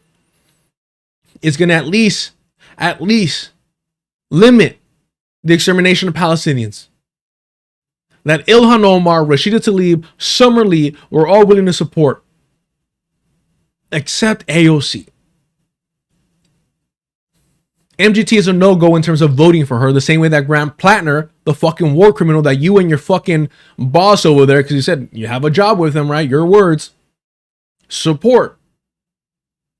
They're a no-go in the sense of supporting them in their elections, you fucking idiot. Not that once they're in office, once they win, because this is a fucking white supremacist country that you're fucking loving and adoring, apparently, that once they're in office, if you're going to work to help limit a fucking genocide, you should do it in a bipartisan manner, just how Ilhan Omar, Summer Lee, Rashida Tlaib did. But for whatever reason, AOC didn't. Strange. Notice, Autumn Leaves, sent by Sam Cedar, according to them, their boss, will never answer why Sam Cedar did not question, why Emma Vigeland did not question, why Matt Legg did not question AOC and her lies in support of genocide at DNC. We'll never do it. We'll never bring it up in their chat because they know they're going to get kicked to the fucking curb like the useless piece of shit that they are. His continued role in supplying arms to Israel. Continue. Here's Marjorie Taylor Greene in the end of 2023. I hope every pro-Hamas student that walks out of their classes today protesting against Israel gets a failing grade. We need to defund all colleges and universities that promote these anti-Semitic protests. Stop rewarding bad behavior. This is back, incidentally, where she thought she had a future in being governor or senator of Georgia until Donald Trump crushed her dreams. Who gives a fuck? Who gives a fuck? I'll give you an example. Or Marjorie Taylor Greene and fucking Sam Cedar apparently agree.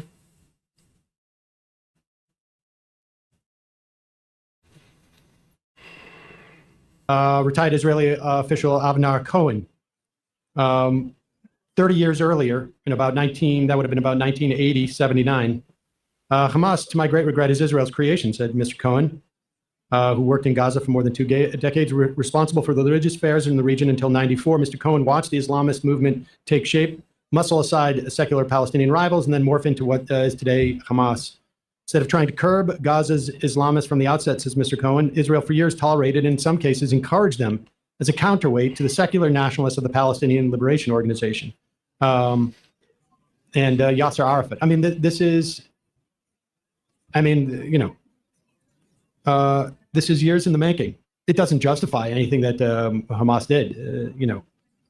I would love to see sitting next to Ariel Sharon and Yasser Arafat in the sort of trials against humanity, and they're both sitting there in hellfire. I would love to put Netanyahu and all of the leadership of Hamas. Netanyahu and all the leadership of Hamas. The fucking colonizer, butcher, exterminationist versus the indigenous resistance forces of Hamas, all of the leadership of Hamas. I guarantee you that when Sam Cedar found out that Yahya Sinwar was martyred, he fucking celebrated. That he celebrated.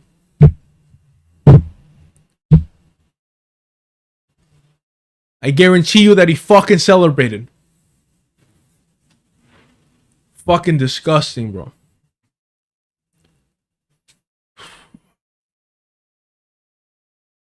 To join them, but nevertheless, if the idea is to have less killing and more human rights, none of this is going to help.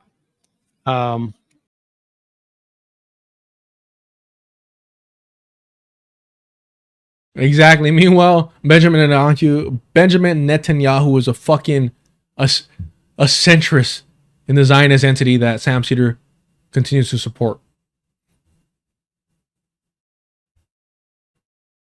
Fuck it. Debunking the lie that Israel created Hamas. We're going to skim through this for liberal Zionists like Sam Cedar, who, as liberal Zionists are trained to do, are meant to normalize the smearing of Palestinian resistance. That's why they had Peter Beinart on to talk about why we should encourage Palestinians to resist peacefully instead of rewarding them for resisting through armed struggle. Absolute fucking Zionists.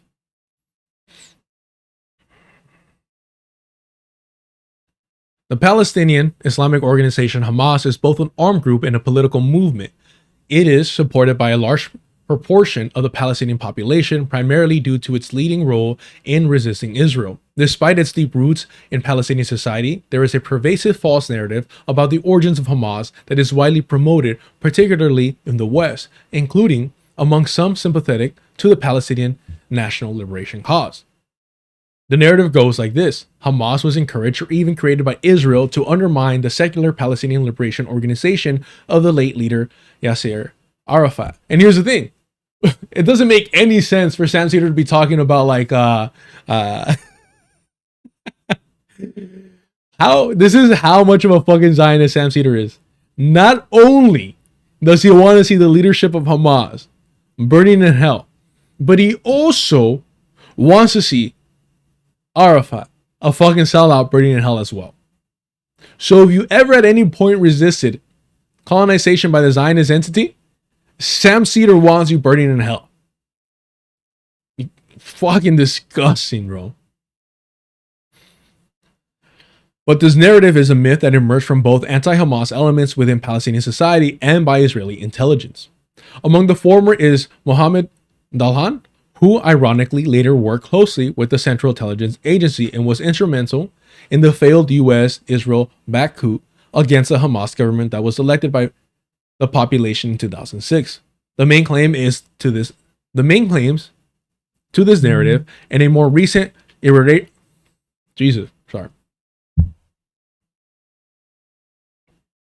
main claim to this narrative in a more recent iteration used as a cudgel by opponents of Israeli Prime Minister Benjamin Netanyahu fall apart upon closer scrutiny.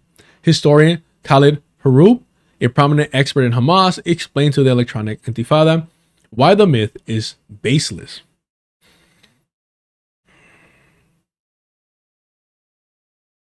The narrative that Israel created or supported, whether directly or indirectly, Hamas has a long and layered history.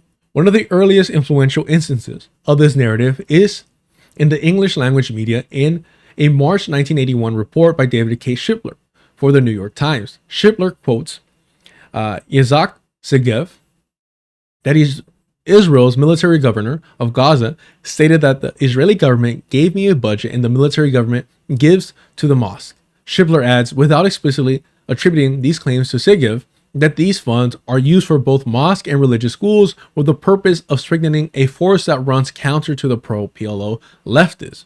In a later edition of his 1986 book, Arabs and Jews, which won the Pulitzer Prize for nonfiction, Shipler synthesized Segev's remarks by stating that Segev told him that Israel had financed the Islamic movement as a counterweight to the PLO and the communists. Shipler parenthetically remarks that this is funding helping nourish the seeds of Hamas. Since then, the counterweight line has been attributed not to Shipler but to Segev, whose position as military governor lent this putative narrative credibility. The misattribution. Misattribution.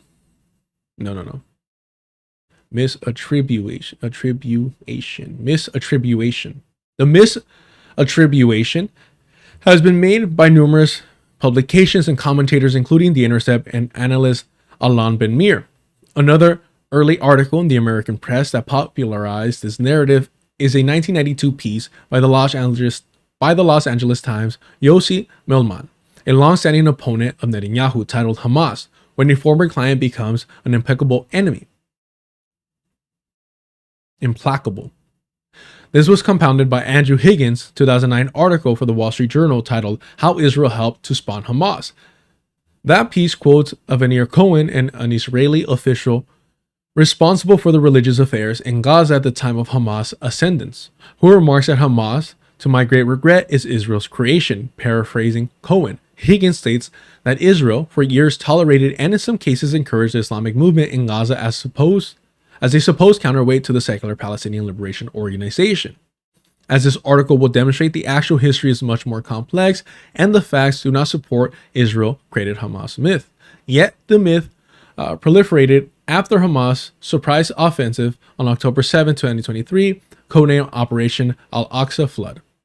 Mainstream and establishment media have also echoed these claims, including Mark Mazzati and Ronan Bergman's widely read December 2023 article for the New York Times titled Buying Quiet.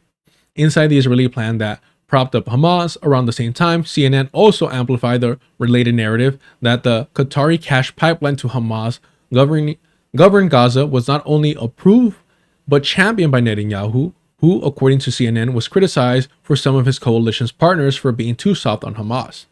So this is essentially a right-wing narrative, a right-wing talking point within the Zionist proxy.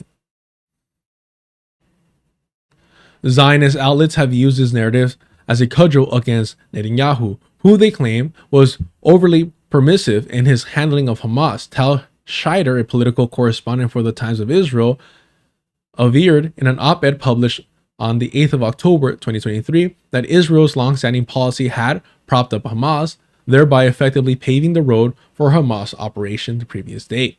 Joseph Borrell, a former European Union foreign policy chief, remarked in 2004, yes, Hamas was financed by the government of Israel in an attempt to weaken the Palestinian Authority led by Fatah.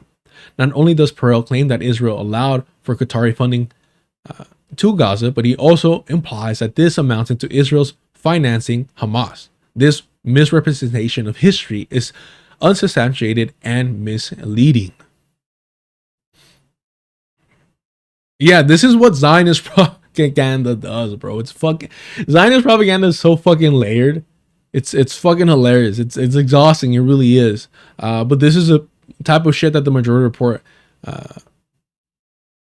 perpetuates. I don't know if I want to read all of this. It's pretty lengthy, but I do want to use because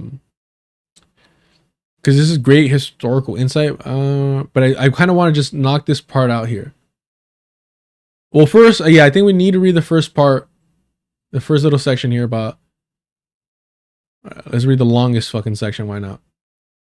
The earliest insinuations of Israel created Hamas myth come from figures close to Israel's intelligence and military establishment, including Sagiv in his aforementioned remarks about Israeli government allocating funds to the mosque during the nascent Islamic movement's mosque building phase. In his book Hamas, Political Thought and Practice, historian Khalid Harub notes that Israeli assessments and interpretations concerning the ascendance of Palestinian Islamism were varied and sometimes contradictory. Some view the rise of Islamists as an Israeli plot, while others position that Israel policy merely ignored the phenomenon. Still others asserted that Israeli stance was absolutely and implicably hostile and aimed to repress the phenomenon. But the myth was cemented by Hamas rivals in the Palestinian political arena, chiefly Yasser Arafat, the head of Palestinian Liberation Organization, whose ideological opposition to Hamas is rooted in the founders of the secular Fatah party splitting from the Palestinian Muslim Brotherhood, whose existence predates that of the State of Israel in the 1950s. In his book, Harub observes that the PLO information apparatus wholeheartedly adopted the Israeli interpretation and worked to propagate them, favoring the interpretation declaring Hamas to be merely a creation of Israel to weaken the PLO. Tensions between the PLO, the vanguard of the Palestinian national liberation struggle since the 1960s, and Hamas emerged in the 1980s, rose shortly before the 1991 Madrid conference that prefigured the Oslo Accords signed by Israel and the PLO. The PLO extended an invitation to Hamas to participate in the preparatory committee aimed at reconstituting the Palestinian National Council, a body representing Palestinians in their homeland and in the diaspora. After Hamas demurred, I like this word.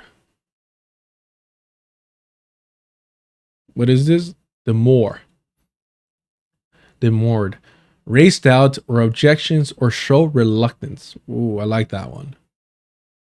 The PLO's official organ, Palestine Al-Thora, instigated a vituperous campaign that accused Hamas of deserting the unity of national ranks. as Harub described in his book. The PLO statement focused on the idea that Hamas had been established to satisfy an Israeli aim, or at least that it had been established with the consent of Israel in order to weaken the PLO. During the Madrid conference, Hamas published a communique discrediting the PLO due to what the former characterized as the latter's capitulation to the occupation. I mean, that is literally a fact. This is a fact.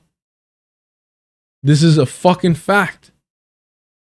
This is why Arafat is a fucking sellout. Why he became a comprador, despite, you know, his rebellion in his youth, or his principal resistance in his youth.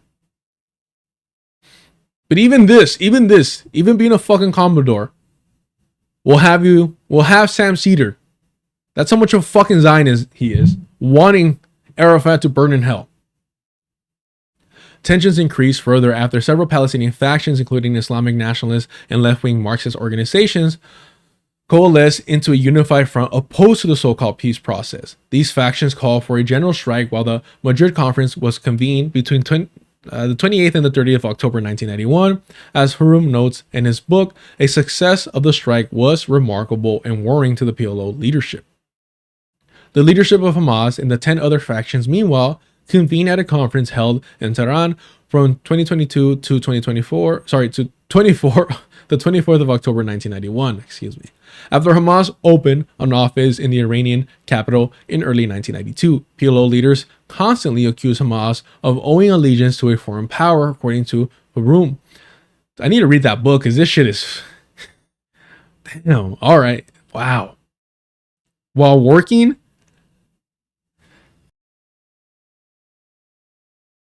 with the Zionist occupation, you're going to accuse Hamas of having foreign allegiance. Wow. To Iran. Wow. Damn. In late 1992, Arafat claimed that Hamas received $30 million annually in support from Iran. What's wrong with that? An allegation that Hamas denied categorically as being both alarmist and exaggerated. That would have been like, I fucking wish, bro. Harum absorbs. The Arab and Western press soon echoed these claims. Arafat sought to cast aspersions on Hamas, which vehemently opposed negotiations with Israel and Fatah's abandonment of Palestinian refugees' right of return. Given that Hamas also began coordinating with leftist and nationalist factions, Arafat and the Fatah leadership feared that with Hamas at the helm, the coalition of factions opposed to the peace negotiations track might become a viable alternative to the PLO. Over the next several years, Arafat and other Fatah leaders tried to mollify this worry by attempting to cajole, to bring together, right? Persuade, to do something by sustaining, coaxing, or flattery. How do you pronounce it though? It's not congeal, then, right? Cajole. Cajole. And then this one, mollify. That one's nice too. Mollify. Mollify. To soothe someone's anger or anxiety, or to make a situation less severe. Nice. Huh.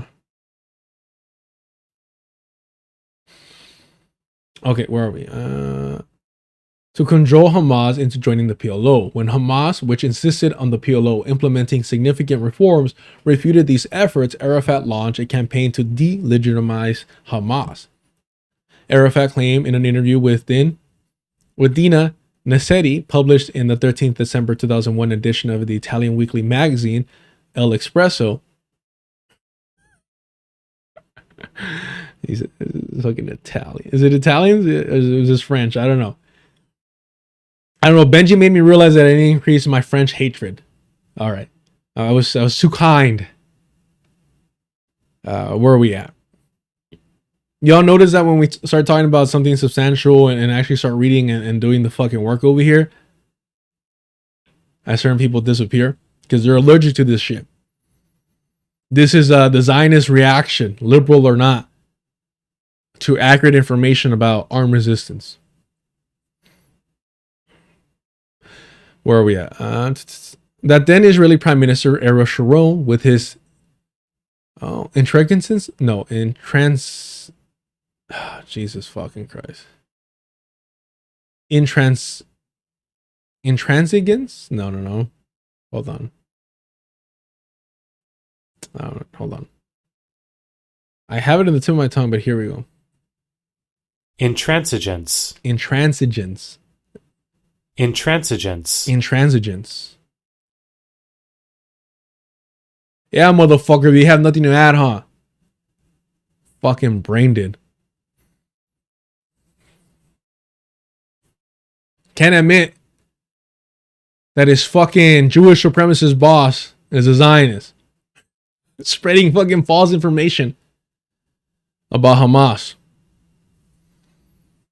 With his intransigence, I almost had it, had favored the Islamic extremists whose attacks have given him an excuse to invoke self-defense. Incidentally, the author states in the same article that Mossad takes care of Arafat's security when he travels outside the Palestinian territories, with the implication being that Israel would prefer Arafat over more extreme Palestinian elements, contradicting Arafat's claim that Hamas enjoyed preferential fucking treatment. Homie, your fucking security team is Mossad. What the fuck? I did not know this. Holy shit. Holy fucking shit. In the subsequent issue of El Expreso, Nassetti published a second interview with Arafat in which the Palestinian leader remarks were even more pointed. When questioned about Hamas terrorism, Arafat responded by saying, Hamas was formed with Israel's support. The aim was to create an organization that would antagonize the PLO. It received funding and training from Israel. They continued to benefit from permits and authorizations while we were denied even the permission to build a tomato factory. Rabin himself called it a fatal mistake. Although this quotation or selective portions of it has since been reproduced far and wide, Arafat's claim about Hamas having received training from Israel was both unprecedented and wholly unsubstantiated. It is possible that Arafat had in mind an unsourced claim produced in 1989 by Makal Sela of the Jerusalem Post, which stated that Israel's military government believed that the Palestinian Muslim Brotherhood activity would undermine the power of the PLO and of leftist organizations in Gaza. They even supplied some of their activists with weapons for their protection.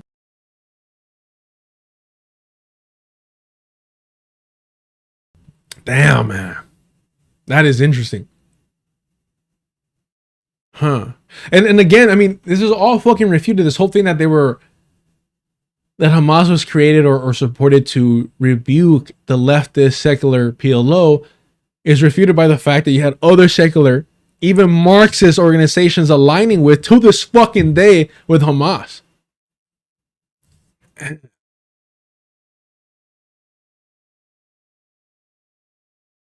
Wow. However, the actual origins of Hamas bear little resemblance to what was alleged by Arafat. In 1979, the Islamic Center, known in Arabic as Al-Majama Al-Islami, was founded by the teacher and charismatic religious leader Sheikh Ahmed Yassin and other figures from the Palestinian Muslim Brotherhood who would later become closely associated with Hamas, including Mohammed al-Zahar, Abdel Aziz al-Rantinsi, Ibrahim Fares al-Yazuri, Abdul Fattah Khan, and Isa al-Jar, or Isa al-Najjar, and Salah Shahideh. My apologies. My sincere apologies. Y'all hear me butcher English, Spanish, fucking everything. My apologies. The Islamic Center's focus was providing charity and welfare for refugee camps in poor urban areas neglected by other political parties.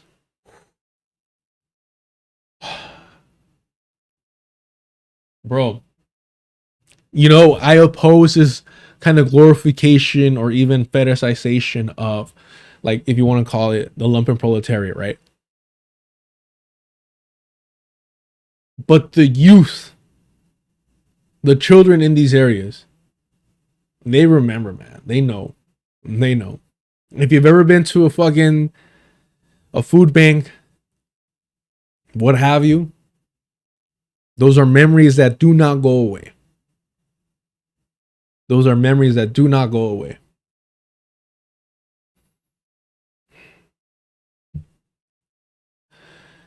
As Shaul Mashah and Abraham Sila recount in their 2000 book, The Palestinian Hamas, the number of mosques in Gaza doubled from 77 in 1967 to 150 by 1986, a period leading up to Hamas formation. There were 200 mosques by 1989. The mosque served as clandestine political sanctuaries safe from Israeli surveillance and as venues where the Islamic movement could spread its message, build support, and gain influence. This phase occurred in a wider context in which Islamist parties rose speedily in the political scene, not only in the Levant, but also in the Gulf region and North Africa, who told the Electronic Intifada. In neighboring Jordan, where political and social dynamics mirror those in Palestine, Haroum added, Islamists won almost 1/3 of the seats in 1989 parliamentarian elections. Within this regional change, according to Haroum, Palestinian Islamists shifted their strategy from re-Islamization of society and focusing on charity and social work to resistance and confrontation against Israel. Bro, this is what I'm saying. Like, when we talk about liberation theology, right? And I'm sure, and I don't want to be offensive, but I mean, I see this as a branch of liberation theology, right? Where it's like, hey, okay, sure, I could preach the fucking Bible. Sure, I could preach the Quran. Sure, I could do all this stuff and try to convert people over. Or I can meet their material needs. Pray with my fucking feet, demonstrate through my actions what my faith leads me to, what my faith encourages me to act in, a manner that is reflective of my faith and my belief. And that will encourage people to follow you in your path. Just so, an uncomparable fucking amount than to be Bible thumping or the equivalent of it. To meet people's material needs. Oh my God. I can't, man.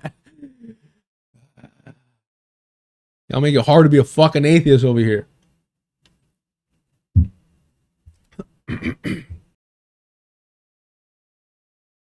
It's 6:04. Jesus Christ. 6:04.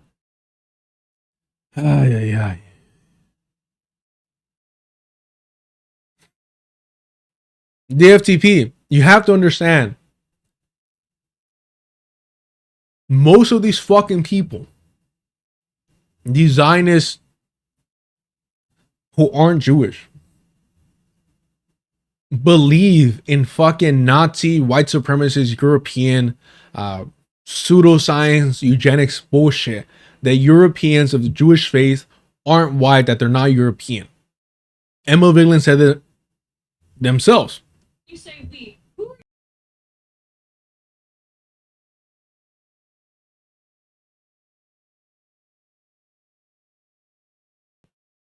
They do not view Jewish people as white. They're unable to call Sam Cedar a white man.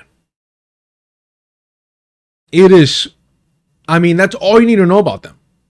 That's all you need to know, that they're fucking Zionists, that they're Jewish supremacists. Because the thing is, one of the aspects of Jewish supremacy is separating them from whiteness. That's why it's not just white supremacy. It's under the umbrella of white supremacy, but that's why it's not just white supremacy. That's why it's Jewish supremacy. That's why you have certain white supremacists that oppose Jewish supremacy in all its forms or iterations, like Zionism, who talk about Zog and talk against it. And then you have other white supremacists like Joe Biden, who's a Catholic, who still supports Zionism despite not being a Jewish supremacist, right? Because he views Jewish people, Zionists, as fodder for the fucking apocalypse, for Armageddon, what have you. Same thing with the evangelical white nationalists, right, that support the Zionist entity. So part of Jewish supremacy, whether you believe in it or support it through its actions, is separating European Jewish whites from the broader white European world. So when they're unwilling to answer or plainly claim or say, yeah, of course Sam Suter is white, is because they already told you what they believe. When they're unable to call a white person white, they've already told you what they believe. It is astonishing, but unsurprising.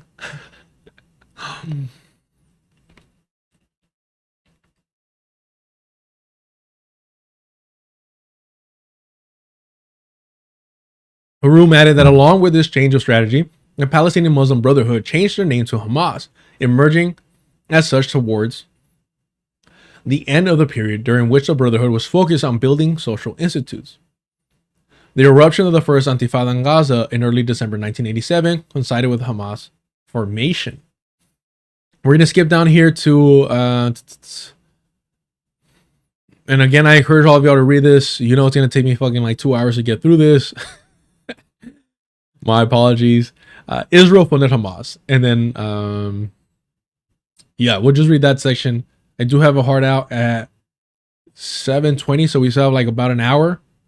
I appreciate all the support, y'all. We're having a good time.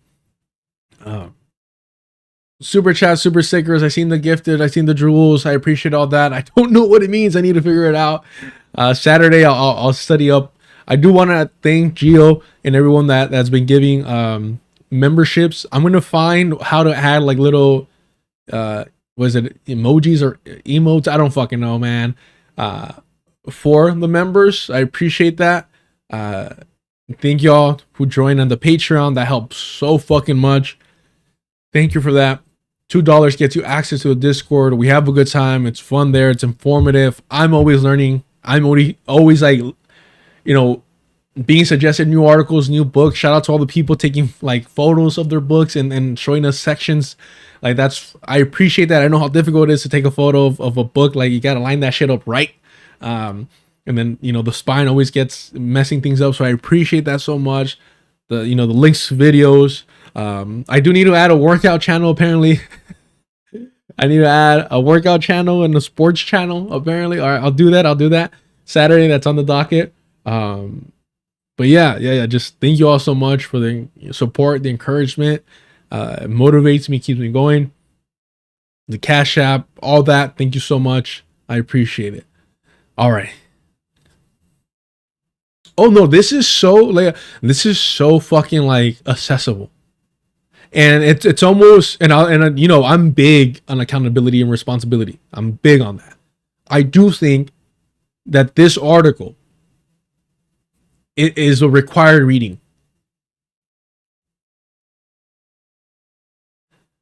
Silly question after all this time, but what channel is projected on screen? Oh, like the chat is, yeah, it's the main chat on the main channel for Deculturation. I've thought about switching over to Deculturation Live. I just think that we would, I don't know, because I don't keep the lives up on the main channel. And how long it takes me to edit and produce and write videos, that I think that if I were to switch over just to Deculturation Live, that it would kind of like the channel would start dying off a little bit, which like I don't want to do. And technically the main channel was the live channel, right? But I've struggled with that. I've struggled with how to make it to where the live channel could get more subs and more views. But again, these are all things I'm figuring out. It was never my mission or goal to make money off of this or to monetize this. It really wasn't. FD corrupted me. Yeah, I'll be nice. But like I'm still figuring that stuff out. It's not my main priority. I mean, the reason why I was late today, I had a unit meeting this morning. And it actually finished fairly quickly compared to other ones that we have. I'm very, very, I mean, I can't get into the details of it because I do want to keep that separation. They did kind of poke fun at me because when I logged into the Zoom meeting, the name is Deculturation because that's mainly how I use it. So I had to go in there and switch the name, and they all kind of poke fun at me. All good people. But they know that like I'm up to nonsense sometimes. But that being said, if I could get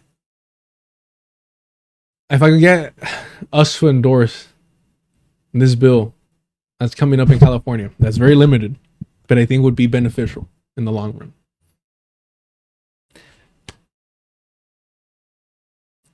It would all my doubt about working with the union, inside the union, and all that shit would have been worth it. If I could get us to support and endorse this bill, it would have been worth it. I can't talk about it further. I want to, but I can't. But if I could just get this one thing to happen, I would be happy. I could talk about it after the fact, but I would be ecstatic. Again, the bill does not go far enough, but if we could give it some support, some push, man, that's what I'm focused on right now. So it's difficult sometimes for me to kind of, and I was talking to somebody about this YouTube stuff when I was in DC, and I was like, respectfully, I don't give a fuck about what the YouTube shit right now. Like, that's not where my mind's at. Like, I'm trying to learn over here. I'm trying to engage with this and see, you know, how I can contribute to the best of my abilities, and understand the limitations of this process as well, and why we need more. Like, this is, my mind is on this YouTube stuff. And maybe if it was, maybe if I just locked in on that, the channel would grow quicker and be more successful. I'd have more fucking cash money. No, but what is it? It's all about the Benjamins, baby. Ilhan Omar over here. But it's just, man, I don't know. I struggle with it. Y'all do make it easier, and I appreciate that whenever I do the pitch, you don't give me too much of a hard time, mainly because Yipper is in here. But that being said, I appreciate all the support. But yeah. Okay. Let's knock out this section here. Let's try 15 minutes in this section. Let's just try.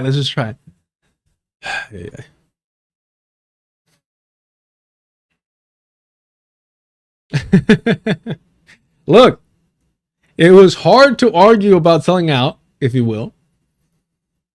I'm telling y'all, and I will never stop thanking you for the support y'all showed me when I got into that car accident. Just wow. I was just kind of like, damn, okay, like if I did not have that, it would have been canned fucking beans for a while. Which I'm not angry at, but I'd rather, you know, I'd rather buy the bag. So I appreciate it. Thank you so much. All right, let's refocus. Israel funded Hamas. The Israeli created Hamas myth became more prevalent following the 7th of October 2023. Appended by the novel claim that Netanyahu enabled the Hamas offensive by allowing Qatar to transfer funds to Gaza. This telling rests on a misrepresentation of the protracted 2018-2019 Great March of Return negotiations between Hamas and Israel, which yielded an Israeli concession to allow Qatar to pay the salaries of civil servants in Gaza, among other measures to ease economic stagnation, to provide humanitarian aid, and to repair war-damaged infrastructure, in exchange for Hamas tamping down the intensity of the protests along the Israel-Gaza boundary. I like that they call it boundary, by the way. Avigdor Lieberman, then Israel's defense minister, resigned in protest from Netanyahu's government in November 2018, in part due to his position in the Qatari funding. Naftali Bennett, Israel's education minister at the time, charged that Netanyahu was effectively paying Hamas protection money in order to purchase calm. But you see how they obfuscate and conflate the armed resistance section of Hamas versus the political bureaucratic one?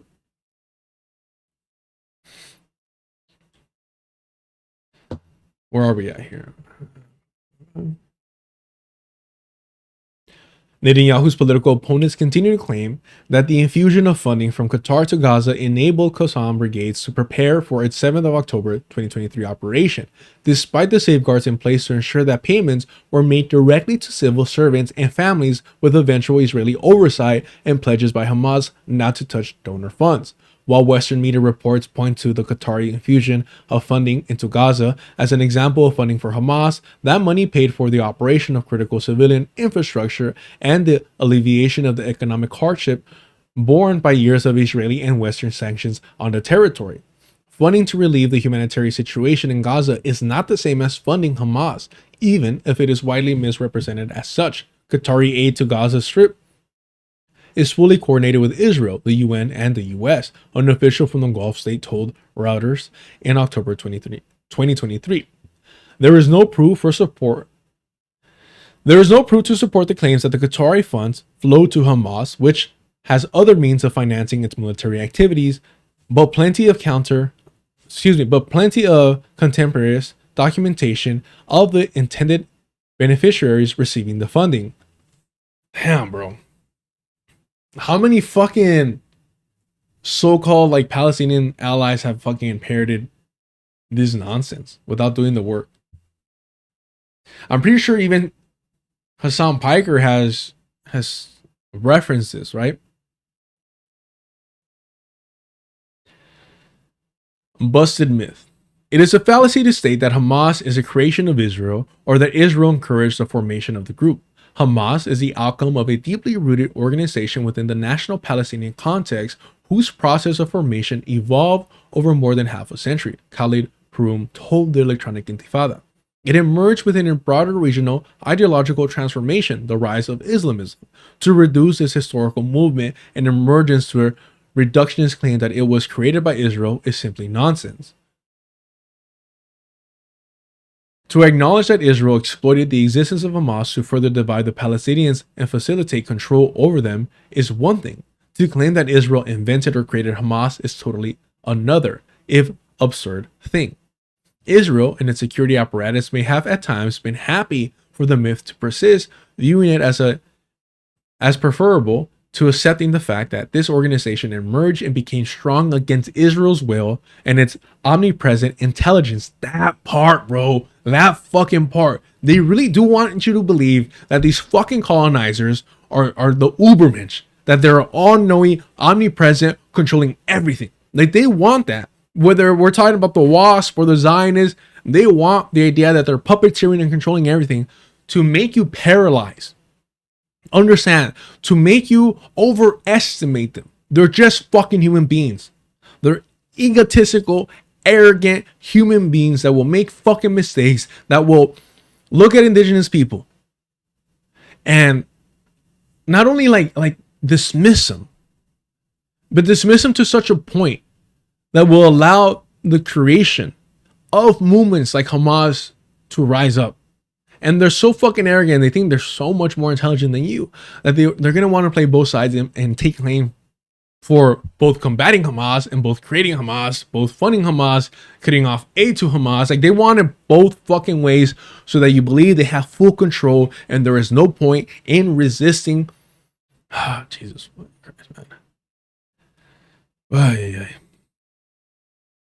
Where are we at? By perpetrating the myth, Israel preserves its image of an omnipotent superiority and reinforces the belief and fear that everything that happens in Palestine and perhaps in the region is foreknown by them. Indeed, the persistence of the myth has facilitated myriad media commentators to readily claim that Operation Al-Aqsa Flood was both known in advance to the Shin Bet and permitted to transpire, such that Israel could exploit it as an opportunity to resolve the so-called Gaza question and its commitment, and this hold on. Concomitant. I can't even get close. Naturally occupying or associated. Give me one sec. Concomitant. Naturally accompanying, associated with, or occurring at the same time as something else. Concomitant. Wow. Huh. Nice. Concomitant. In this concomitant demographic problem. Bro, that is just flags, bro. That's nice. Such claims as the logical endpoint of Israel created Hamas narrative. Such claims are the logical endpoint of the Israel created the Hamas narrative. Unfortunately, otherwise discerning minds have repeated this myth, or these myths, with the adage that Israel funded Hamas becoming a consensus view, foreclosing the conceptual possibility of the Palestinian resistance functioning as an independent political actor with self-sufficiency and agency. Bro, they think indigenous people, and from Sam Cedar to fucking whoever, think that indigenous people are too fucking stupid to actually threaten these fucking colonizers. Their white savior mindset is like, no, we have to do it on their behalf. Or it's being created and funded by the colonizers. Either way, white people gotta fucking do it. Either way, white people gotta fucking do it. This possessing Palestinians of their agency is a major plank in Israel's psychological warfare campaign, but the military offense led by Hamas on the 7th of October 2023 forever destroyed the myths of Israel's invincibility and omniscience. Omniscience? Ah, Jesus fuck.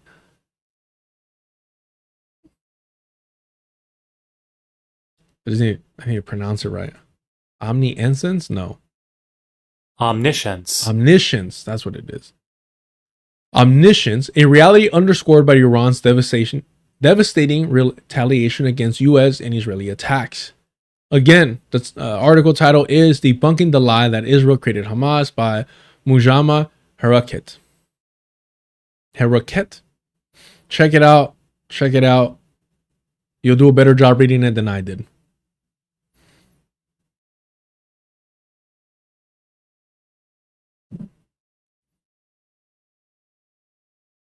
Jesus fucking Christ. You add nothing of value to any fucking space you're in. Holy fucking shit.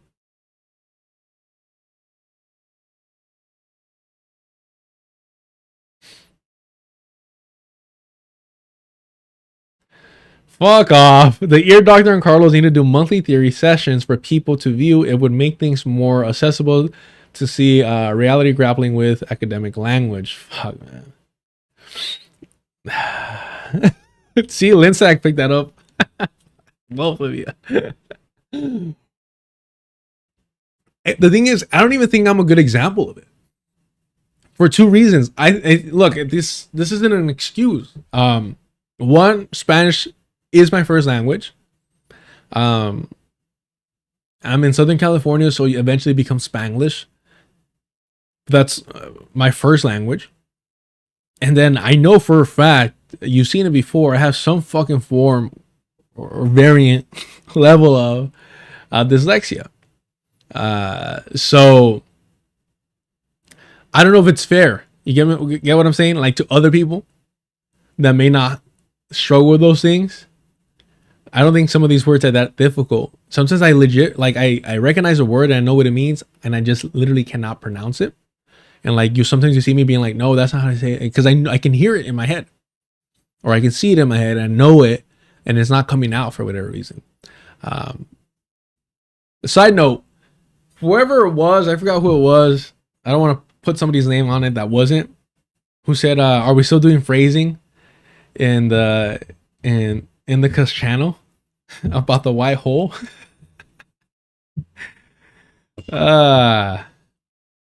I said, don't embarrass me, and there y'all go. No, I hear you. I'm fucking around here. I mean that very genuinely, not even criticizing, but do you know how many people have intense difficulty with this sort of vocabulary? I think you are more representative than you think. Yeah, I mean, maybe, for sure. I mean, I don't think, it's funny, for whatever insecurities I have, that's definitely not it. And mainly because I've been very fortunate, I don't know, I guess, to be around people who have been failed by the education system even more, to the point that they're like, you know, when you're playing popcorn, tossing it to me and encouraging me to like, bro. So when I was hired for this job, you had to do like a lot of training in terms of like safety and security. Like safety and security for like your own person, right? Not like fucking stopping people or whatever, like for your own being, like, hey, like, dude, like, If you go in here, you're gonna get hurt. If you go over there, you're gonna get hurt. Like this is the only place you could be at. That type. And if you see anybody going into a dangerous area, you need to call that shit out, or somebody's gonna get hurt. So there's a lot of reading, a lot of nonsense, right? All valuable. Most of it that gets ignored eventually. But anyway, during that, you have like a group of 30 people, and there's reading, a lot of reading required. And so the person giving the lecture, whatnot, I was like, all right, like I'm tired of reading. We're gonna do popcorn and whatnot. And I've had my coworkers be like, bro, like, fucking keep reading, asshole. Keep reading. We don't want to read. And sure enough, I get tired of reading, so I toss it to, one of the homies there. And homie was struggling bad. It was bad. It was bad. It was bad. And because I'm a fucking asshole piece of shit, I knew what I was doing. And I just started fucking cracking up, and I had to walk out of the room because I'm laughing so fucking hard. And I'm walking out and I'm laughing, not because he was struggling to read it necessarily, but because I knew that he did not want to read, and that he was giving me a hard time that I better fucking read. So like, why would you tell me, of all people, that you're nervous about something? Of course I'm going to put you in the situation, to do. That's just me. And so I walk out, I'm fucking dying in the hallway. I'm fucking like almost crying. And out of nowhere, this motherfucker pops up next to me. And he's fucking laughing, crying too. And I'm like, struggling to breathe. I'm like, what are you doing here, bro? Like, what? You were just reading. And he goes, you piece of shit. As soon as you left laughing, I couldn't even get a word out because I was laughing so fucking hard that I had to walk out. He's like, I don't know what's going on in that room. I don't know who started reading after me. I don't know what happened. And we're just fucking laughing so hard. Like, two grown-ass men back in fucking middle school. It was like, honestly, one of my favorite moments in this job. He's one of the sweetest dudes I've ever met. Hard working as fuck, man. Like, I seen this dude, just put in so much work that you see the physical change in his body, like the weight loss, unfortunately, of like just working so many hours. But such a kind person, no matter how tired he is, you see a big old smile. Just a great fucking guy. And somebody who just immediately, as soon as I met them, we just clicked. We were both fucking idiots. I joked around that in order to be good friends, and obviously this is a joke, y'all, that in order to be good friends, you had to have like similar IQs. Like, or you both had to be in the same realm of stupidity to get together. And like me running out, knowing that I fucking set this fool up, and then him running out like laughing because like, yeah, like he fucked up. He told me he was nervous. Actually doing popcorn reading of academic papers or more research wouldn't be a bad idea. Absolutely. It sounds like EYL. Look, that's why I love EYL. Earn Your Liberation. Shout out to them. Always is because whether it's EYL or please check out Psychic Militancy. I know we already share a lot of the same, audience, so I'm sure y'all seen it already. They just had this amazing panel. Out of touch. Bro, the energy in this and just it was so contagious. And so like, I don't know, like I just love this. When good friends get together, when people that actually enjoy each other, it's company. Then your chosen people you choose to stay in contact with. Like there's something unique and special about that, especially when you're able to connect on a political level. It's totally different. But when you're able to connect on a stupid level, it's also like a beautiful thing. Where you could just give each other a look and you're both just fucking dying laughing. Yeah, no, it's just great. It's just amazing. There absolutely is. I mean, that's why I talked about Stalin, being so helpful for me, because he does simplify things in a way. And apparently that triggered somebody like to like basically call me a Stalinist or a supporter of all of Stalin's fucking ideologies and laws and all their shit. Apparently saying like, oh yeah, Stalin helped me understand Marxist-Leninism. Anyway.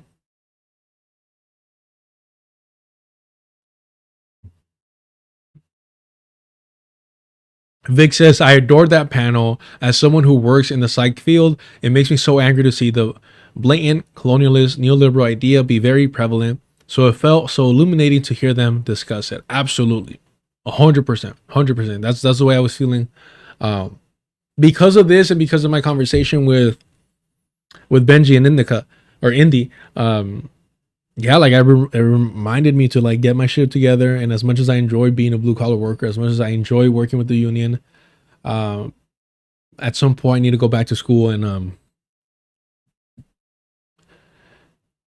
I don't know, like help the community out with the knowledge and credentials acquired through that. Hopefully, I'm not sure. It's like it's a weird thing for me. It's a weird thing for me to go back to academia. To go back to that space that is so hostile to us. I could have gone to a very local campus and I chose not to, just to kind of get away from people. And I still saw familiar faces anyways. But going to an institution that was not predominantly, but where you're seeing mostly white faces and affluent Asian people, like that shit wears on you. And at first, like I didn't really feel it too much, because I mean I didn't give a fuck. I was up to no good half the time, anyways. I was just going through the motions. But then when I really started like investing time into it and trying to get out of there, you do feel the stress a little bit more of being in a hostile environment, and like to the point where like the way that white people try to police you that's just never gonna fly with me. Like I'm down to like square up and let's handle this shit. It's fine. It's cool. We always do that. They never do want to do that, but that's always the trump card to end an argument. As long as security or the cops aren't near. Or the way that like affluent, lighter skinned Asian people are so desperate to try and replicate whiteness that they try to like punk you even harder. And it's like, first of all, if you really want to get into like, if you want to be racist towards each other, if you want to go down that route, like just I don't encourage anyone to antagonize a Mexican, because we're the fucking worst when it comes to that shit. I'm just being upfront about it. So it's always humorous with them, because it's like, bro, like, especially the way that like media represents y'all, like you trying to present yourself as like hyper masculine doesn't fucking work for you. I'm sorry. And it's definitely not going to work towards me. And so it's always this weird, unique thing of like having experienced that with specifically like Asian men, never brown Asian men, by the way, never brown Asian men, who like always have been fucking dope and chill. But anywho, that was always unique and interesting. And at one point it did finally get to me. I'm not gonna lie. It finally did get to me, and I was just like, dude, like fuck this place. Like I don't want to be here anymore. But at that point I was already in debt, so fuck. Suck it up, buttercup.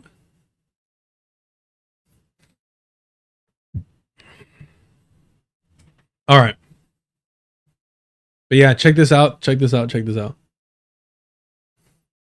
Measuring masculinity over here. It's just, okay, look. I could pretend and be, above it all, but I'm not. What do y'all want, Where are we at? We're at 2:30. Oh yeah, I got like another 30 minutes. What do y'all want to cover? I think we're done with this nonsense here. Obviously, who gives a fuck what Marjorie Taylor Greene, whether she's anti-Semitic, whether she's Islamophobic or not, her bill was something that Ilhan Omar, Rashid Tlaib, and Summer Lee supported, and AOC didn't. And at no point in this conversation does Sam, the Zionist, the anti-Zionist Cedar, just goes through all this nonsense that is all irrelevant. Does he bring it up? What else were we supposed to be talking about this stream? Okay, yeah, let's go over the Bukele stuff. Pegasus or the DNC stuff real quick. DNC autopsy. What was that? It wasn't Axios. It was like the Bulwark. We'll just read this section here. Here's what I told the DNC autopsy. The report may never see the light of day, so the Harris campaign's head of digital offers is candid. Excuse me, digital. Wait, what? So the Harris campaign's head of digital. He's just the head of digital. Okay. Offers his candid breakdown on what worked, what failed, and what Democrats have yet to learn. Fuck no, I'm not subscribing to this reactionary fucking shit. Is there an actual... Okay, what happened? I don't care. Let's just go straight to nothing Palestine? What the fuck? Gaza? Okay. Okay, here it is, literally. Okay. Gaza cost us, but not in the way people think. Let's find out. How racist do you think this is gonna get? That's the real question. How racist do you think this is gonna get? Mind you, this is a party that Hassan Piker wants you to support and vote for. All right.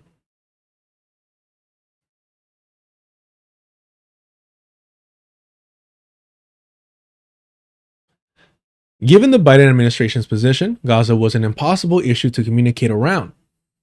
Protesters drove coverage away from campaign events. Digital creators or even supporters were afraid to say anything nice about Biden because their comment sections would get rocked. For many voters watching the horrific, painful footage out of Gaza, it became a moral question, one we didn't have a good answer for.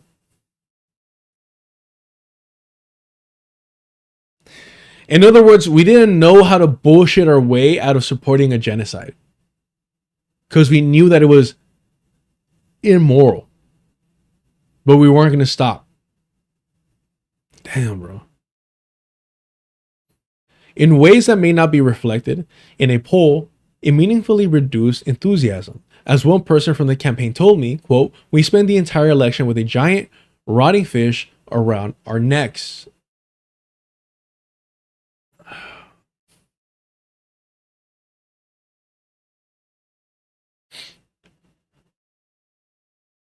While Palestinian bodies were rotting under rubble, these people saw it as a burden upon their campaigning.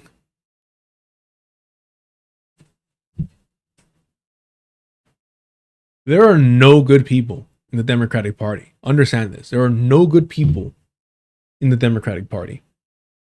This is what Hassan Piker, Cal KKK Kalinske, Sam Cedar, Emma Vigeland, the leftist mafia, this is who they want you to keep supporting.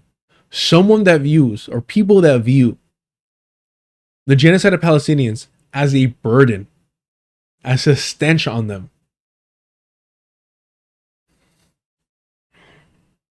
This was one of the places where Biden's era, not his age, mind you, but his political era, led him to misread the politics. His frustration with Bibi Netanyahu, calling him Bibi is already so fucking telling, was well covered and spilled out into the public. You mean his fake frustration? You mean them not doing shit to stop Benjamin Netanyahu or the Zionist entity? That frustration? But Biden just misread the nation's support for Israel as an endless fixed object and missed how much the ongoing visuals were seeping into the public consciousness. If only he had a young politician, I don't know, maybe of color, maybe a woman, to let him know how bad things are, how people feel about genocide. If only there was somebody like that, supported him and encouraged him to remain in the race. If only.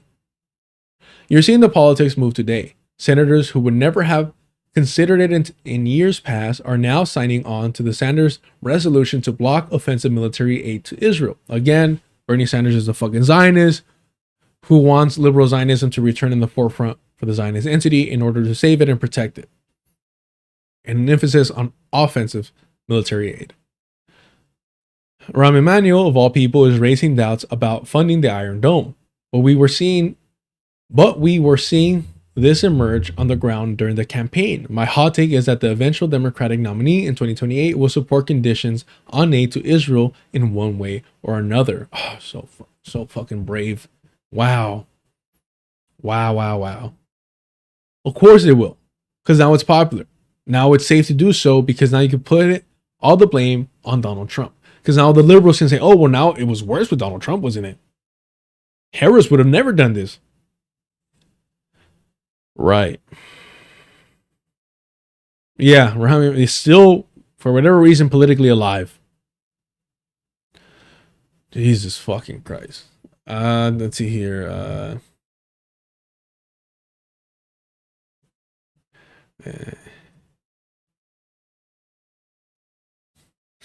Where's El Faro? I think this will let me hit all the things in the title of the stream. I hate when we don't go over it, by the way. I got too distracted. But I have 15 minutes. Let's lock in, y'all. How long is this piece? Oh God. No, I can do it. We can do it. El Salvador's Joint General Staff official negotiated purchase of spyware better than Pegasus. Remember, we went over Pegasus last time. And how fucking pervasive it is and how insidious it hacks information. And how valuable it is for Jesus Christ. Ooh, nice. Oh, I like this one. Damn it. Another article that I would love to read on stream.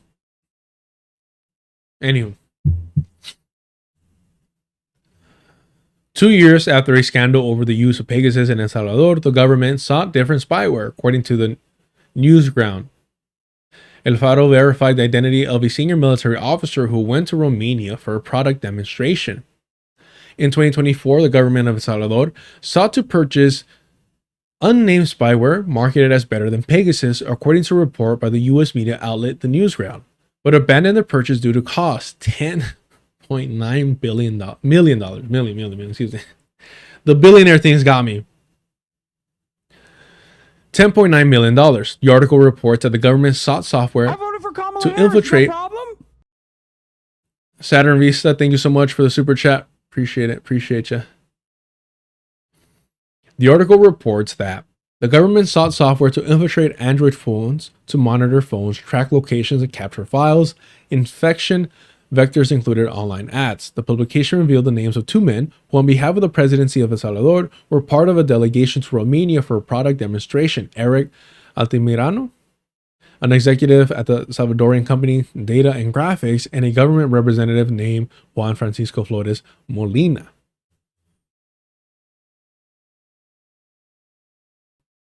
El Faro verified that Flores Molina made this trip, and also that until April 2020, he was a cavalry major in the Joint General Staff in the Armed Forces of El Salvador.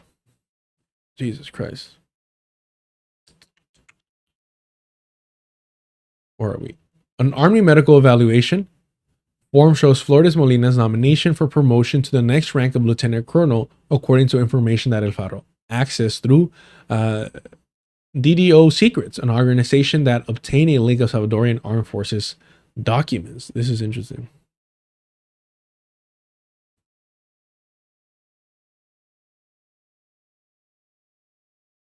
Oh, that's funny. So it's just a dead domain.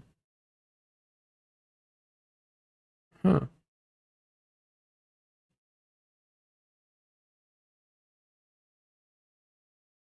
Interesting. Never heard of it before.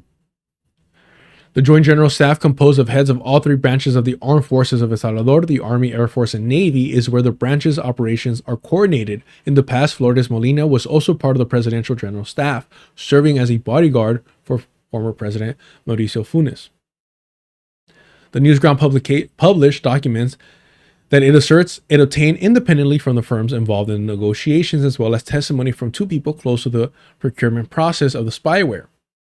The outlet reports that it was the office of the President of the Republic of El Salvador who attempted to purchase the software in 2024 through the intermediary firm Data and Graphics, the Salvadorian company, would appear as a buyer, although the system was to be acquired for use by the Presidential Intelligence Office.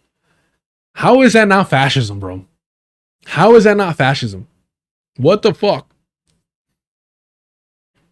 Using, these private corporations to strengthen your state fucking control of your population and opposition. The Salvadorian company would appear as a buyer. Okay, sorry. Dude, I don't know what's going on with the photos, like, as I'm scrolling, but it's doing a little too much.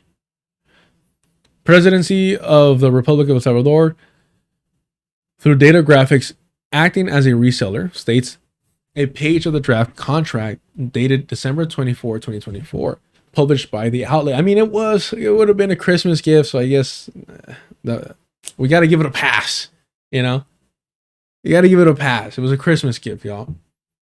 For the country, for safety, for security. El Faro spoke with journalist Matt Bernardini, the author of the Newsgrounds investigation, who specialized in investigations into intelligence and financial crimes. In previous reports, he revealed the purchase of spyware in Myanmar, Iraq, Venezuela, and the United States. The source of the information regarding the negotiations for the purchase of spyware by the government of El Salvador is trustworthy and is a source that has helped me in the past to write other similar stories about this type of purchase made by other countries. The Newsground reports that a seller of this software is a small firm based in Dubai. Ooh. The representatives of Masayoshi Efsiko is wow, Jesus Christ.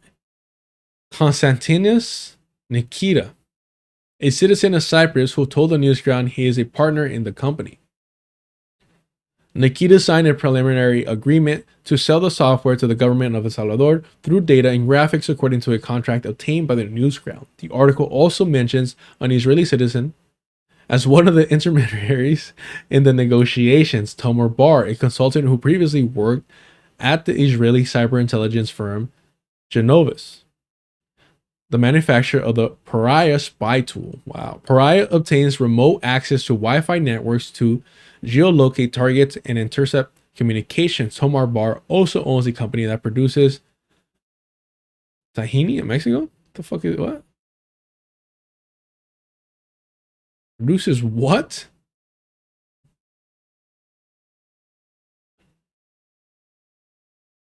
Tahini is a Middle Eastern condiment from the ground sesame seeds. Hey, I'm not bougie enough for this. The most common variety comes from whole seeds, but unwhole ones can also be used. The latter variety is slightly bitter, but more nutritious. The seeds are more commonly roasted than raw. Huh. Okay, it's used in Mediterranean and Middle Eastern food. Long Beach.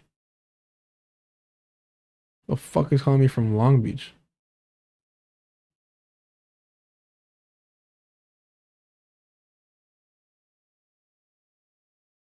Huh. Okay. I thought it was like Tajín. I thought they misspelled Tajín. And I was like, am I going to have to fucking boycott Tajín? It's over.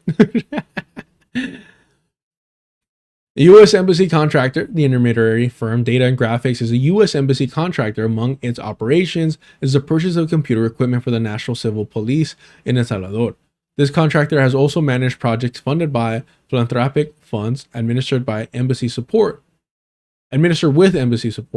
Asked by El Faro, the U.S. Embassy in El Salvador denied awareness of the contractor's involvement in efforts to procure spyware. The embassy has no knowledge of the spyware purchase referred to in that article. The embassy spokesperson responded. Data and Graphics executive Aline Eric Altamirano did not respond to an interview request made by phone and email on April 28th. The communication secretariat of the Office of the President also did not offer comment. Fallout from Pegasus, according to the Citizen Lab and Access Now, at least 35 people, including journalists and activists in El Salvador, were targeted with Pegasus spyware between July 2020 and November 2021, including 22 members of El Faro. The investigators did not explicitly name the government of El Salvador responsible for the hacks in the report, but they did point to a Pegasus operator in El Salvador. Pegasus is made by the Israeli company NSO Group, who claims to sell only to governments. In 2022, El Faro filed a pending lawsuit against the NSO Group in federal court in California. Last year, Trump's former ambassador to El Salvador, Ronald Johnson, told the U.S. Senate that, quote, "I don't doubt that Pegasus could have been acquired." When they have to go that far to say, "I don't doubt it," don't doubt it is wild. Johnson said he even warned Salvadoran authorities against spying on U.S. embassy employees. He is now an ambassador to Mexico. Ah, he warned against it. He's like, that's a no-no. After Newsground's article and subsequent efforts by El Salvador to attain the advanced spyware, Citizen Lab senior researcher John Scott Ralton responded on X, quote, "I wonder who actually makes this unnamed spyware. EU and Romanian authorities should absolutely dig into what is going on here," he wrote.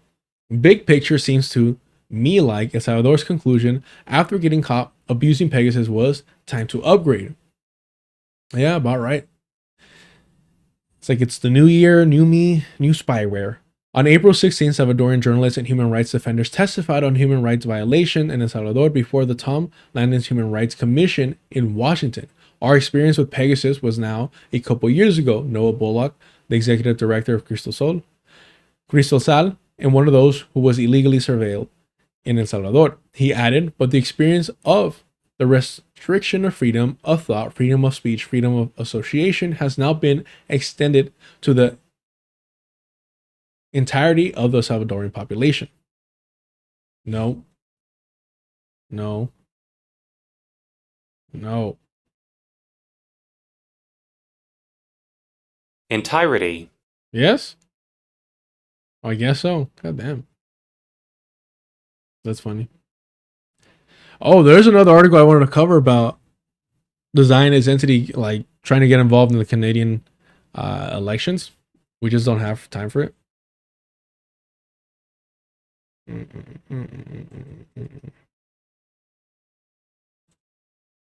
No, it was right.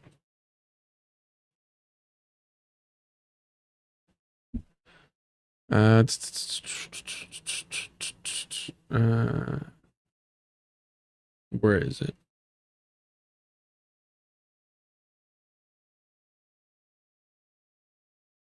No, this is recent.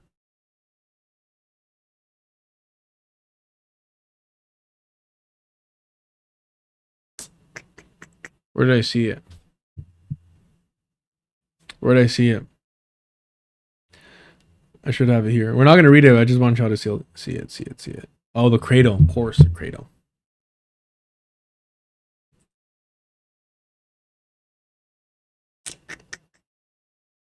It's not this.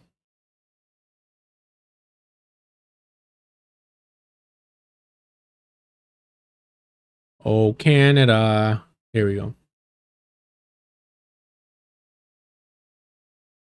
Israel running malicious covert influence campaign in Canada. So there's that if y'all want to read that on your own time. All right. Let's start wrapping up, y'all. I appreciate y'all. Hit the like button as we're wrapping up. Subscribe if you haven't already. Join the Patreon. Get access to the Discord for $2. Thank you for all the super chats, super stickers, the jewels, the gifted subs, all that goodness. I appreciate y'all. All right. Let me go grab the holy text. Wow.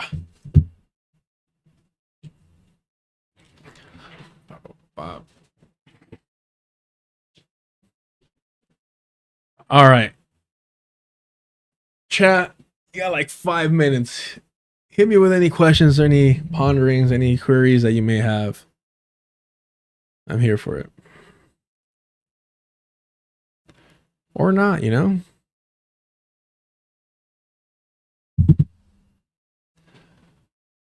I gotta eat something before going to go train. I was dying yesterday, man. We started off with like a good light workout, good playful training. It was nice. And then completely like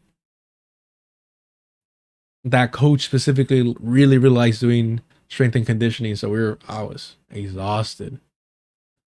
What's my hair routine? I don't got one really. I don't have one right now. I think I'm you know, like they recommend using like mask, like hair mask. I don't know about it. I just wash my hair, maybe a little too much because I go train, I work out, I have to, I get too sweaty. How did I get started with activism? I don't even know. I don't know. I've always been annoying and loud. How did I get started with activism?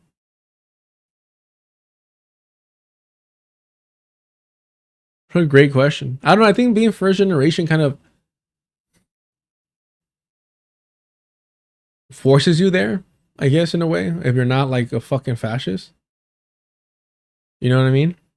If you're not like around like extreme like propaganda or reactionary people. I mean, being raised in an environment where it's kind of like, hey, like, you got to be careful because you get deported, and this is even before Trump's ICE. It kind of makes you distrustful of authority in the system, and makes you realize like this is all a fucking sham. And mind you, I still went through a patriotic phase because I love history in general. So I was reading what was provided to us, and the moment I stepped out, even slightly outside of that, I was like, oh, okay, like the political engagement started happening. Hey, that's a great question. How did I get started on that? I don't know.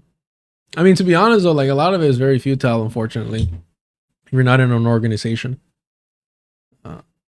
Let's see. Can you talk more about the homeless Nazi situation, because that hasn't left me? What do you mean? What about it? I mean, that was a story. So me and my good friend, somebody who I love dearly, yeah, it's just we're walking down to meet up with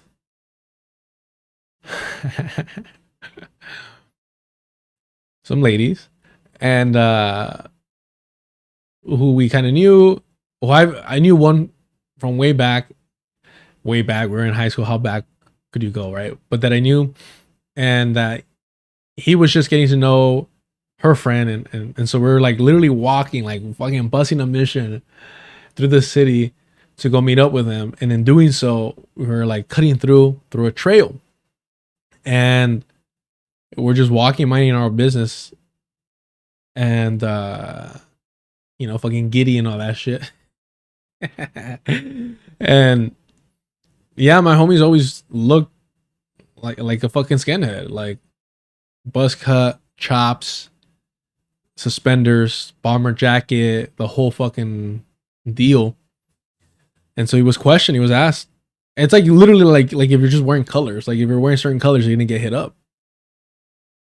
Why did they charge us? Well, because he threw a fucking Nazi salute. My homie started fucking walking back towards him, and so they started fucking walking towards us. And I don't know, you get tunnel vision, especially at that age. So I don't know what happened, because it's just, so I don't know the housing situation of the Nazi. He had a clean white tee on, and the woman he was walking with was a homeless woman. She was pushing her cart. So I don't know how or where, and that area is known for having a lot of homeless people, or what made it to where they popped out, I guess, how loud we were being. And then they started like talking shit to us, like all of them, mind you, not knowing the context of what's happening. And fucking a lot of them were brown too, so that was weird. And so like we literally, to get away from them, to get away from that trail, we cut through and we're walking through traffic to get away from them.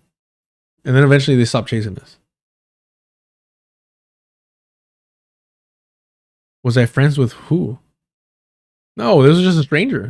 This was a stranger. We're just walking, and me and my homie, who's a sharp, and got hit up. I mean, it was literally like if he was, you know, it's a different subculture, but it really is like, oh, like you're wearing these colors, you're wearing this certain fit.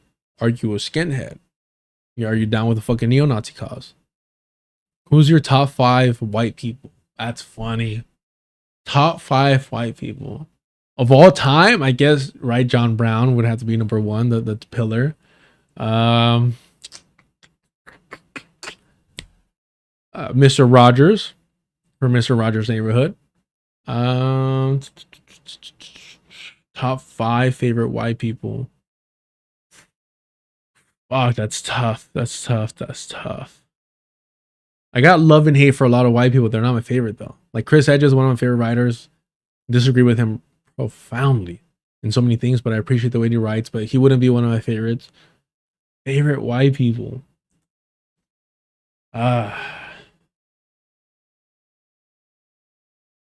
Acting wise, I don't know. Fucking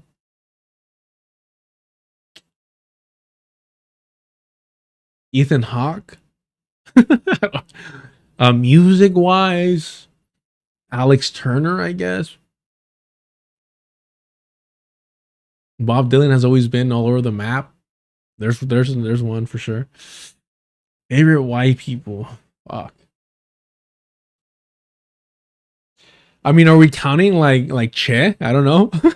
He was Argentinian, he was white. That's a funny question. I wouldn't know, man. What was the first activist act that I remember? There was this I don't know what you mean by activist is a little weird because even as a kid I would go up to cops and talk shit, not even about like systemic issues. Because mind you, as a kid I thought like, well, your job is to serve the people, right? And so I remember going to this function and it was in LA and it was like a, you know, Latino fucking thing. And it got really, really dangerous in terms of like there was no crowd control and it got really dangerous and we were able to get away from that. I do think some people might have gotten hurt if I remember correctly. This is fucking 2 decades ago probably. And if not more, damn. And we managed to get out of that situation. And I'm probably a fucking preteen. And I see like 2 LAPD or no, I think they were sheriffs just standing around, just laughing and whatnot, watching all this happen. And I went up to them and I was like talking shit and they just laughed at my face. Like, what the fuck? I was a kid. So I don't know. That's what I mean. Like, I don't know what you mean by like activism, like with an org. Froggy.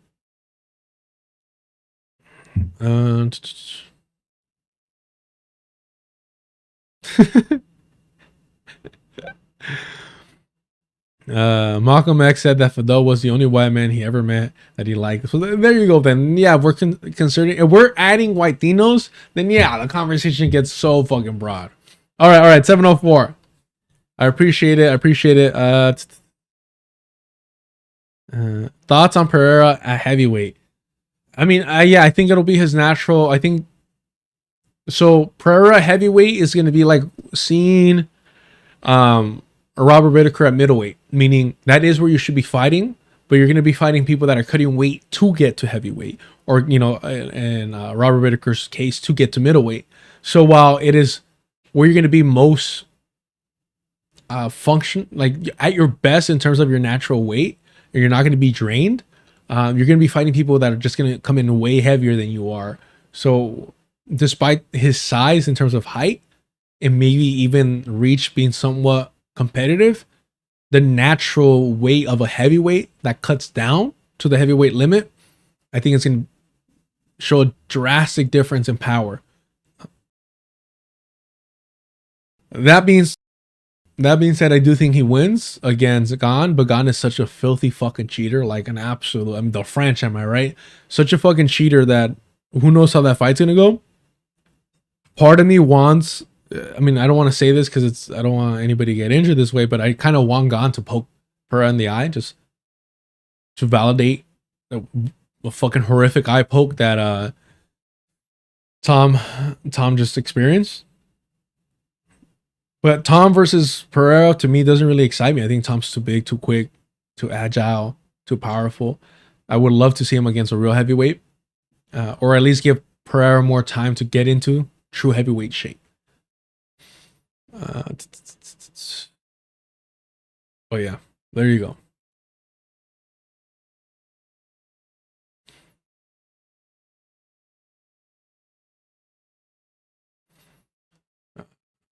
Describe the world that you want to build.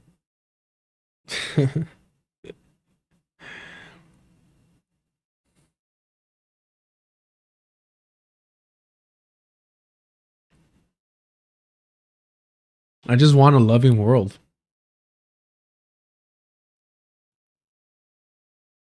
I just want people to fucking love each other and sharing that love. And the way that, you know, people like Sam Cedar will weaponize children dying to continue normalizing fucking CIA covert programs. Like I hate you at a primal fucking level. I want a world where like kids can be fucking kids, or kids never go to sleep hungry. They never have to worry about that. I do want adolescence to last longer and to be more enjoyable, to be less stressful, to not worry about their parents' safety and well-being, about whether or not they're going to get deported, whether or not they're going to get laid off. All that stress, you know, the children are observing. So like, I don't know, for me, a lot of what I want this world to be, or what I want a political project to carry out, is to emphasize that we owe everything to the next generations. And so we have to prioritize the world that we're trying to create to not be for us, to be for the children that we're never going to meet. And this is a big reason why I don't want kids. All right. I gotta wrap up, y'all. I appreciate the questions though. Let me go ahead and be shameless one more time. Where are we at? Appreciate the support, all that good stuff. Oh no. Let's wrap up with this. Remember what Glenn Ford said: organize with eyes wide open. The Beast by John Trudell. In a wisp of smoke down in the corner, there was this cat named Fortunately, talking at me from voices in his head, yelling about what storytellers said. You gotta be careful here, child. There's a beast in the promised land. There's madness you don't understand. The beast is crazy and running wild. Little boy, man, little girl, woman, no big deal, nothing personal. Your mind's another meal. Savoring the rush of you like heady wine, freedom is what the beast is meant to do. Stranger those walls built to hide, stranger to look and learn not to see. He's in the mask you put on your face, thoughts his favorite breeding place. In the race to midnight, it's after 11. The nature of the beast is all he knows. Behind doors of hell are gates of heaven. Doors are open, but the gates are closed. Yes, Duel.